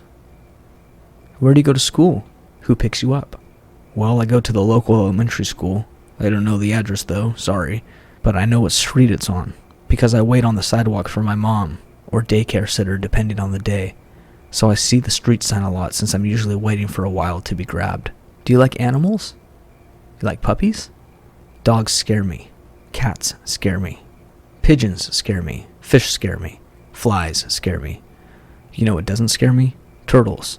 I have 5 turtles. No dog that might bark or bite if someone drops by the house, like our neighbor does. Those dogs are always behind the gate though, so they don't scare me a lot. It had only been a few minutes since I last saw my mom. Even with how much information I was dumping, I was a very fast talker. But I was starting to get a little antsy. Not because I was uncomfortable talking to a stranger, but because I had skipped lunch that day specifically to con my mom into letting me get a bagel from the store next door, which is why we were at that market in the first place. My mom was holding onto the bagel to make sure I didn't eat it too fast and choke, which I had done several times in the past. I wanted my bagel, and while I talked to this grown man who made me feel so smart and was oh so interested in my life, I liked bagels more. Plus, if I caught my mom when we were at the bakery section, I might be able to use my charm and cuteness to get a cookie. So I gotta find my mom now. "Oh well, I'll walk around with you to help find her. You want to lead me through a marketplace you work at, where you can easily bring me to the back room, meat locker, or any number of places? Yeah, sounds good. Ozzy!" I look around to see my mom. The relieved look on her face slowly changed into something more anxious. I smile happily and wave her over. She immediately grabs my hand, and I can tell she wants to chide me, probably for leaving the aisle. But she seems more occupied on the man in front of me. Before I can open my mouth to introduce him, or remember that I even got his name, he quickly says that he's glad I found my mom, and he needs to get back to work, and practically runs to the back of the store. My mom puts her hands on my shoulders and looks me in the eye, her expression a lot more worried now, "What was he talking to you about?" she asks, her voice more serious than I'd ever heard her. "Can I have my bagel?" My mom opens her mouth, pauses, and goes into her purse to hand me my bagel. Between bites, I happily tell her about the conversation and everything I remembered. My age, my grade, pickup schedule, likes and dislikes, my literal address. My mom gradually became paler, then became red with anger. She brought me over to the manager, and I don't remember much about the conversation. I got a cookie. I remember that pretty well. It was shaped like a watermelon, which was apparently far more important to me than paying attention to what was being said. The police were not called. We went home and my mom told me I wasn't allowed to walk around the store anymore. No more talking to any strangers, even if they worked at the store that we were at, unless she was with me. If I ever saw that man again, I was to run away, find someone I know, and ask for help. If all else fails, scream at the top of my lungs, just like when a fly lands on me. I agree pleasantly, not really fazed by anything she's saying. I know that some people are bad, but bad people look bad, right? They talk mean, they look scary, and they try to grab you. But this guy didn't. So he wasn't bad, was he? But if my mom was saying it, then I would listen. I better enjoy that cookie, because we weren't going back to that store ever again. In exchange, I can get a donut once a month from our usual store. When I was around 12, our school had a safety assembly and was talking about the shady things adults do to get kids, in a very, very watered-down version of what they most likely wanted. And I'm sitting there, listening, and I suddenly realize, if my mom hadn't found me, something bad might have happened. If not in the store, then in front of my school. If not in front of my school, then my house. It's been a little over a decade later. Now I'm 18, and I've never seen the guy again, and let's keep it that way.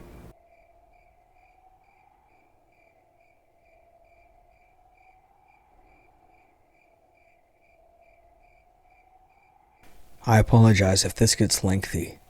There's a lot to unpack here.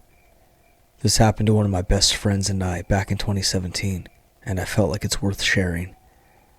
For some backstory, my best friend Elise was dating this guy Mark in 2016. They broke up right as New Year's was approaching. I've known Elise for over a decade, but we didn't talk much while they were together. I ran into them once at a local coffee shop, hugged her, and was chatting a while Mark stared at me in disgust, as if Elise wasn't allowed to talk to her friends. At the time I thought nothing of it, assuming he was just antisocial. I had no idea he would go on to ruin an entire year of my life.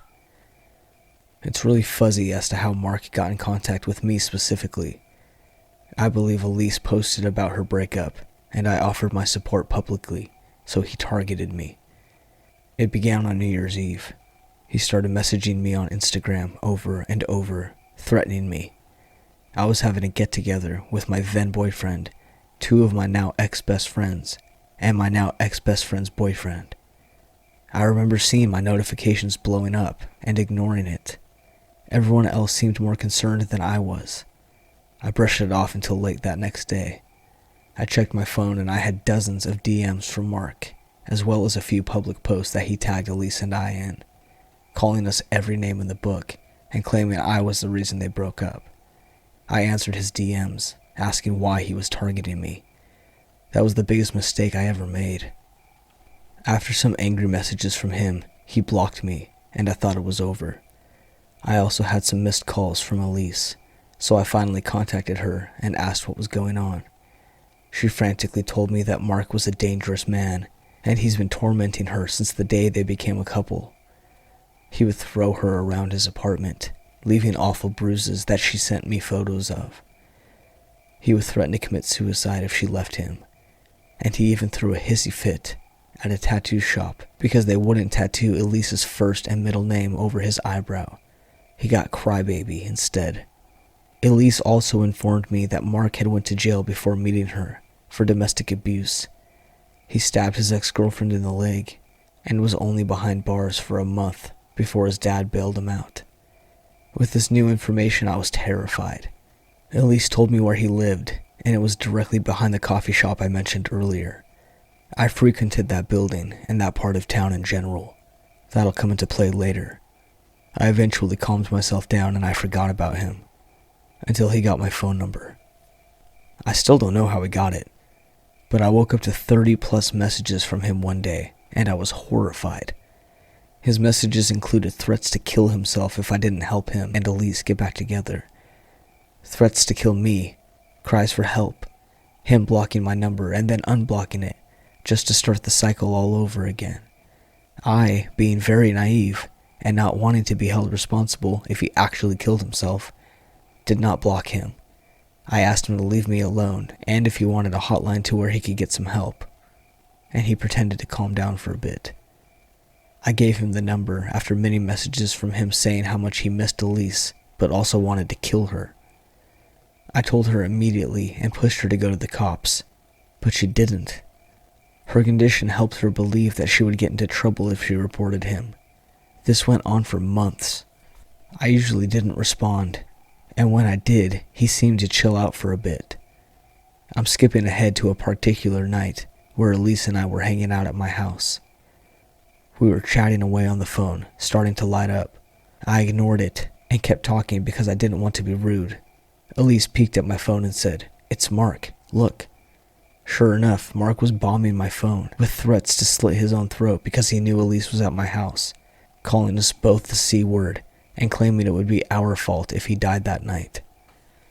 I didn't answer, but what came next is something that still haunts me to this day. He sent a video, and being curious, I clicked on it. Elise watching over my shoulder. The video was of Mark's arm, a huge gash going down the middle. He was fake crying in the background saying, "You made me do this. I hate you both." He clenched his fist over and over again to make more blood squish out. Elise and I were so in shock that we watched the entire 50-second clip, despite how disturbing it was. I immediately called our local police station. Elise gave him his address, and an officer came to my house to view the video and take down some notes. While we waited for the police to arrive, Mark posted the gruesome video to his Instagram and unblocked Elise and I just to tag it, claiming we told him to do it. Being a conventionally attractive guy, the girls that swooned over him commented some pretty harsh things about us and kissed his butt like crazy. He was admitted to the hospital that night, and I wish they kept him. The harassment continued the second he got out. Time traveling a little more now to a few months later. Mark hadn't let up, and Elise and I were still very close. We had a friend, Kayla, visiting from across the country. She also had a run-in online with Mark and hated him, but wasn't afraid of him. She was always carrying more than one weapon, some pepper spray, and she knew how to fight, so she suggested we go take a walk in the part of town he lived in. She wanted to visit that coffee shop, see some of our small businesses, and then grab dinner at a pizzeria. Elise and I reluctantly agreed. We parked in front of the coffee shop, grabbed some drinks, and started walking down the road. Within about 5 minutes, Mark drove by on his motorcycle. Elise and Kayla were immersed in conversation as I trailed behind. I looked up and made eye contact with Mark. Elise and Kayla noticed him as he was speeding off. Kayla assured us he wouldn't get anywhere near us with her around, so he kept walking. Mark began circling the block we were walking on with his bike. As we crossed to the next block, he switched to that block and circled it too. On the third block was the pizza place. Their walls are all glass, all see-through of course. We went in and were seated in the corner, right next to the glass. We sat there for about an hour and a half eating, talking and sipping on soda. Mark circled the restaurant the entire time, and we did our best to ignore him. Once we were finished up and got to leave, Mark sped off and we didn't see him again that evening. Some time passed, and Mark began riding by Elise's house every night. Within a week, he started doing the same to me. I told my parents and my stepdad, who kept a close eye on the street. My mom always made sure our doors and windows were locked and shades were shut before going to bed. My dad would even do a nightly patrol, where he would drive around my street for a few minutes on his way home from work, since he no longer lived there. He would call me and let me know that the coast was clear as he was leaving. I still woke up almost every night to the sound of his motorcycle engine revving outside my house. We had no proof of this to show the police, because he was somehow doing this without a trace, so we did not bother reporting it. At the end of 2017, Mark took his motorcycle and sped off to California to avoid the legal trouble he'd gotten in here. Elise and I were relieved, to say the least. He still harassed us from time to time, but he never came back. We stopped hearing from him after a while, and we thought nothing of it. Fast forward one last time to September 2019. Elise and I were out and about, enjoying the sunshine, when she got a phone call. Mark was dead. He had died right after his calls and messages to us stopped. He got into his car with his new drug dealer in Arizona and pissed them off enough for them to shoot him. He died instantly. He also caught 2 more domestic violence charges in California and Arizona and was on the run from his warrant. His father told everyone it was an accidental overdose because Mark was known for abusing Xanax and other miscellaneous drugs. But it was fun to cover his sociopath son's butt. I'm not sure if Mark's death was karma or some higher being protected us and all of those girls. He's hurt before and would hurt in the future, but he's gone. We never have to worry about our safety because of him again, although seeing photos of him still does give me the creeps.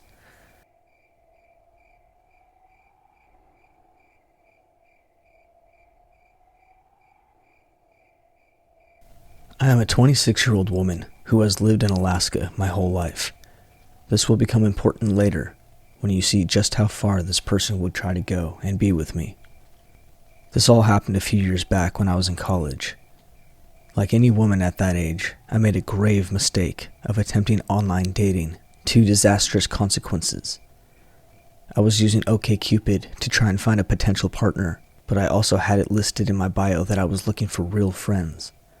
One day this girl, who we will call Jen, messaged me. She seems nice, and we got to talking and really hit it off. But I made it clear that at the time I wasn't looking for a relationship, due to being preoccupied with work and school. I should preface the rest of this story by saying that I like to help people, and it's really hard for me to not. Honestly, it's the biggest flaw I've had over the years, and was a contributing factor in multiple abusive relationships that I've been in before, and since this incident. Anyways, the result of this has been that I tend to drain myself to try and help others, and it attracts unsavory and unstable people. We started going into conversations about our various interests, and eventually we stumbled across gaming as a mutual interest. Jen suggested we play this new game, Ark Survival Evolved. It's a cursed ruin of a game that wasn't very well optimized for any system. To be honest, it was an absolute dumpster fire of a game, but at the time I thought it had a lot of potential. So I spent countless hours making various bases, in trading dinosaurs, and getting into the whole bit of brave explorer of a new world kind of thing. Jen and I spent a lot of time in the multiplayer, building things, and training dinos and talking and having a good time. During this time, she opened up to me about a lot of the abuse that she had suffered from past relationships and from a family that didn't accept her being gay. Having also been through some difficult times, I felt a lot of empathy for her, and would try to build her and talk her out of her self-hating talk when I had the energy to. This is when the trouble started, though. I noticed that she was being a bit too friendly with me and kept overly being sexual and flirty for a week or two. It started with in-game RP kind of stuff, where you do the asterisk kisses and hugs thing, and it was really just all too much. She was really nice, but totally not my type. I had addressed the situation multiple times, saying that it had made me feel very uncomfortable, but every time we had that conversation, Jen would tell me that she understood and she would back off. You know the drill, but it never really got through to her. By this time we had started having communications on a chat app called Telegram. I wasn't always on my computer, so it seemed like a convenient solution. I've started noticing that a lot of the emojis she was using displayed a very similar lack of respect for my boundaries. Just as before, I had mentioned to Jen that it made me feel uncomfortable. I knew she had a lot going on upstairs, but me being me, I have always had a very gentle soul. It's always been very difficult for me to set firm boundaries, and to keep those, especially when somebody is suffering. One weekend was very packed with homework and a double shift at work, so I ended up getting home very late. I booted up the computer just to check some emails as I ate my dinner of top ramen before zonking out. When Steam loaded, I noticed that I had hundreds of missed messages and comments, all from Jen. I started from the top, and as I read through, things became progressively more and more out of control. By the time I was halfway through, every other message was either calling me names or threatening to kill herself if I didn't reply. I had seen enough, so I just sent a message that her behavior was unacceptable.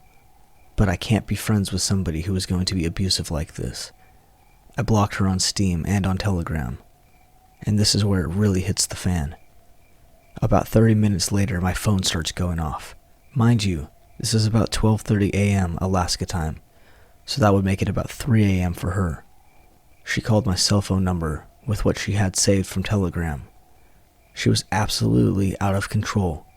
From the moment I picked up the phone, she was screaming obscenities and slurs at me, interspersed with confessions of love and desperate pleas for me to unblock her so we could just be friends again, and that she would make it up to me and all that crap. I tried to explain to her that what she had done was out of line, and that I didn't have the emotional capacity to go through another abusive friendship, but she was having absolutely none of it. I did the only thing I could do. I ended the call and blocked the number. 5 minutes later, I get a call from an unrecognized, private number, and I pick up, knowing exactly what I was in for. It was her again, calling from her parents' landline. I immediately hung up. 15 seconds goes by and my phone rings again, and I dismiss the call. My phone rang about 5 minutes later from the same number. This goes on for a solid 15 minutes before I just turned my phone off and I went to bed. It was a fairly sleepless night, but thankfully the next day I had class in the evening, so I had an opportunity to sleep in. I woke up from an okay sleep and turned my phone on to find over 100 missed calls and about as many voicemails. I checked my Telegram to talk to a different friend about the chaos that was going on, to find new messages from 6 new accounts. Most of them were just walls of text, filled with some same out-of-control ramblings that she had said on the phone. They were the texts of someone who had completely lost it. All over the place in tone and message, switching back and forth between I love you and slurs, with little regard for spacing, punctuation, capitalization, or general legibility. I was horrified. I mean, I had seen my fair share of breakdowns, but never ones that impacted me directly. Then I get a phone call. Same unknown private number. Hoping she had calmed down enough to listen to reason, I picked up, and she started in sobbing and screaming unintelligibly at me, starting right back in. I got so mad and I screamed into the phone for her to shut up, and for the first time in what was probably about 14 hours, she did. Very clearly I told her to not call me again, and that she had gone way over the line, and that I wanted nothing to do with her after this. In a calm monotone that still makes me shudder to this day, she said, "What do I do to prove my love for you? Do you want me to kill myself? How about my dog? I can kill her for you." Honestly, I was so shocked, I just told her no, and that if she loved me, she would move on and get help. This was the worst possible answer. Immediately she started screaming again, so I just hung up and turned my phone off. She called me back constantly for the rest of the morning until I turned off my phone. The next day I went in and I got my number changed. Hopefully that would be the end of it. A few days passed and I'm at work. My boss comes over saying that I had a phone call from my mom. I thought nothing of it until I picked up the phone and I heard Jen's voice on the other end. She started in talking about how she had been cutting herself and how she would keep going until she was dead if I didn't unblock her. So I hung up the phone without a word. I told my boss to not bother me with phone calls unless it was from a known listed number on my emergency contact file. With my new phone, I set up Telegram again and started going through blocking all of her alternate accounts. But that still wasn't the end of it. For about 6 months after this whole thing went down, every few weeks I would get a new Telegram contact on a new number begging me to unblock her so we could be together. I know it's not some big climactic ending, but honestly, what could I do? All I knew of her at the time was her first name, her screen name, and her state. If I had reported it to the police, nothing would have been done anyways. The cops here don't take kindly to queer people like myself, so I just didn't want to risk any BS with them. And to Jen, the out-of-control person who was making my life miserable, I hope you gotten help. I truly do.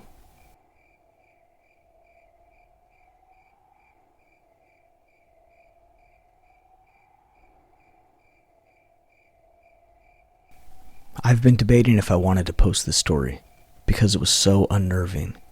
However, with all this COVID-19 and quarantine, I figured that I might as well share a story in order to kill some time. For the past 2 years, I've been working at a haunted house attraction. It's a really fun gig, but the job does tend to attract some rather creepy individuals. For the last 2 years that I've worked there, there's always been some kind of creep that works there. I had one very creepy incident that happened my first year of working there, but this story in particular will recount my second year's creepy incident. I'll start with the story with orientation day. This is where we met all of the fellow actors and chose our roles. When I walked into the building, my heart fell to the pit of my stomach. A man who looked like the same creeper from my first year at the haunted house was waiting for orientation to start. But I knew that it couldn't possibly be the same man, because the man from my first year had killed himself months ago. And to make matters even stranger, this man even had the same name, Daniel. So I first thought that this was all just a wild coincidence. There was no way this man will also turn out to be a creep. But I was wrong. Allow me to describe Daniel. He was a man probably in his 40s or early 50s. He was a short and pudgy man. From the beginning, everyone could kind of tell that he was a little socially awkward, and there's nothing wrong with that. But he really did kind of creep me out, and most of the workers. Additionally, he couldn't drive, so he was either super early to work or very late, and he was usually the last to leave. So overall, he was a peculiar fellow. But hey, we were all working at a peculiar job. Orientation came and went without any issues, and soon the attraction started. To understand the story, let me explain where I was located in the attraction. I was located in a large maze outside of the main house with about 5 other guys, including Daniel.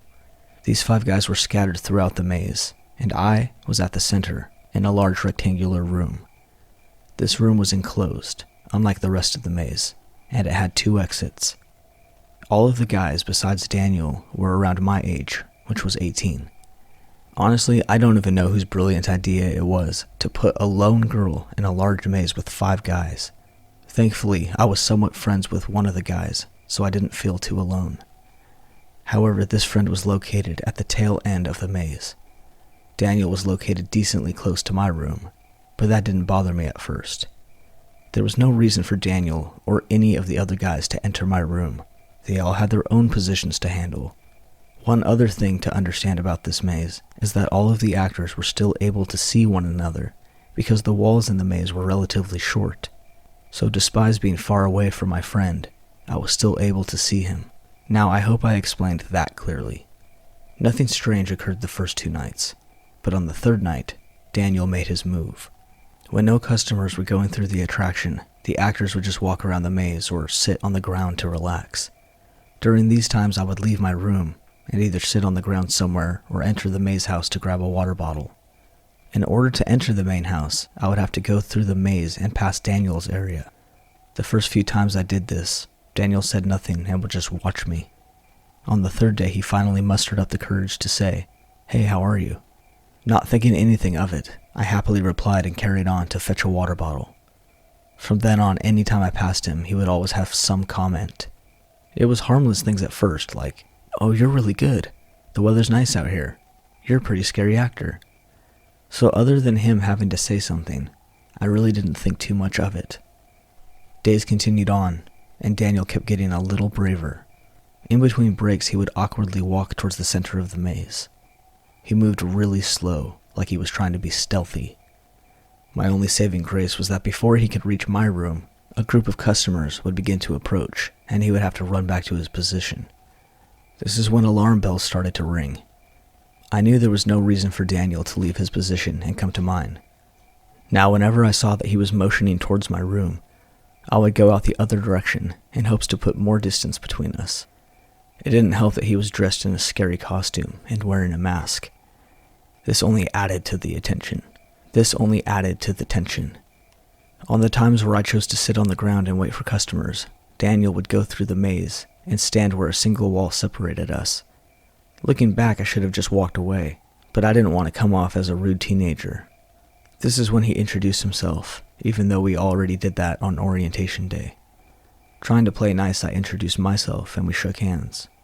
Then he said the words that I'll never forget. "You're beautiful." This caught me off guard, that all I could say was, "I'm sorry?" He then repeated himself and kept his gaze locked on me. I very awkwardly replied, "Thanks," and refused to make eye contact with him. Keep in mind I'm an 18-year-old girl, and he's a man in his 40s, maybe 50s. I'm also covered in sweat, mud, and fake blood. Thoroughly creeped out, I was now determined to avoid him at all costs. Whenever we had breaks, I now went through the maze in the opposite direction of Daniel in order to get to the main house. It was a longer route, but it was worth it. And Daniel soon noticed this, and now put more of an effort in walking towards my room between breaks. There were several times where he actually entered the room, but thankfully I had the wits to leave the room entirely and go stand out where my friend was. Daniel would just stand in my room, look around, and one time he sat down on the floor. It was actually comical sometimes to see him standing in my room, realize customers were coming, and then rush out of there and back into his position. Sadly, with how dark the maze was, I couldn't always keep a sharp eye on Daniel's whereabouts. There was one incident where he approached me unexpectedly and said, "I like the way you scream." One of my lines that I said in the attraction to customers was, "You can't leave me, I need you." And Daniel just absolutely ate that up and loved it. Well, you can bet after he said that he liked me, that line I stopped using.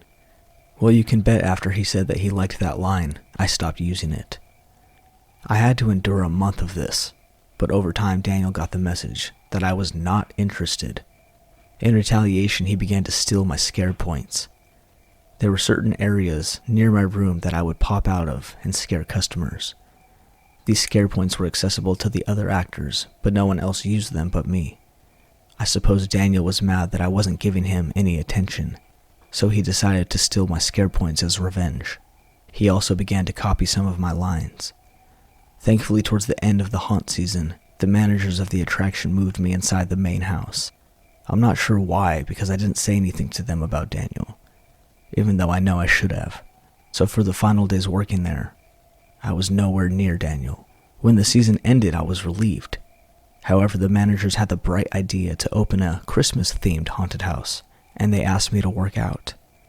I loved the job and didn't plan on having a creep ruin it for me. Although many actors from the Halloween season didn't return for the Christmas attraction, Daniel was not one of them. He was there, and boy was he thrilled to see that I returned as well. This time, however, I convinced my best friend to work there. So with my best friend being there, she sort of acted as a deterrent for Daniel. Throughout the whole season, he never approached me. Well, that was until the final night. My friend and I were chilling in one of the rooms and waiting on customers. This room was the first room in the attraction, so everyone else was passing through in order to get to their positions. Daniel began to pass through, then suddenly turned back around to face my friend and me. Again, with those beady, never-blinking eyes, he said, "I think you two are beautiful." I just cringed and looked away, as my friend shyly replied, "Thank you." So overall, Daniel is pretty creepy, but I suspect that maybe he doesn't know what he's doing wrong. I don't think he really realizes that flirting with young girls and trying to be in a room alone with them is okay. I caught word that he might be autistic, but I don't know for sure. But the feeling of dread I had in that maze is a feeling that I'll never forget. In retrospect, I should have told somebody. I kept telling myself that if Daniel did one more thing or tried to enter my room again, that I would tell the managers. One thing I can think of that at least lightens the mood is that his costume was literally Tree Man. His mask was just a tree with a contorted, scary face. Many customers would walk by, they would all shout, "Hey look, it's Groot." It got a laugh out of me every time. So Daniel, maybe you're just looking for love, but you're looking in all the wrong places, man.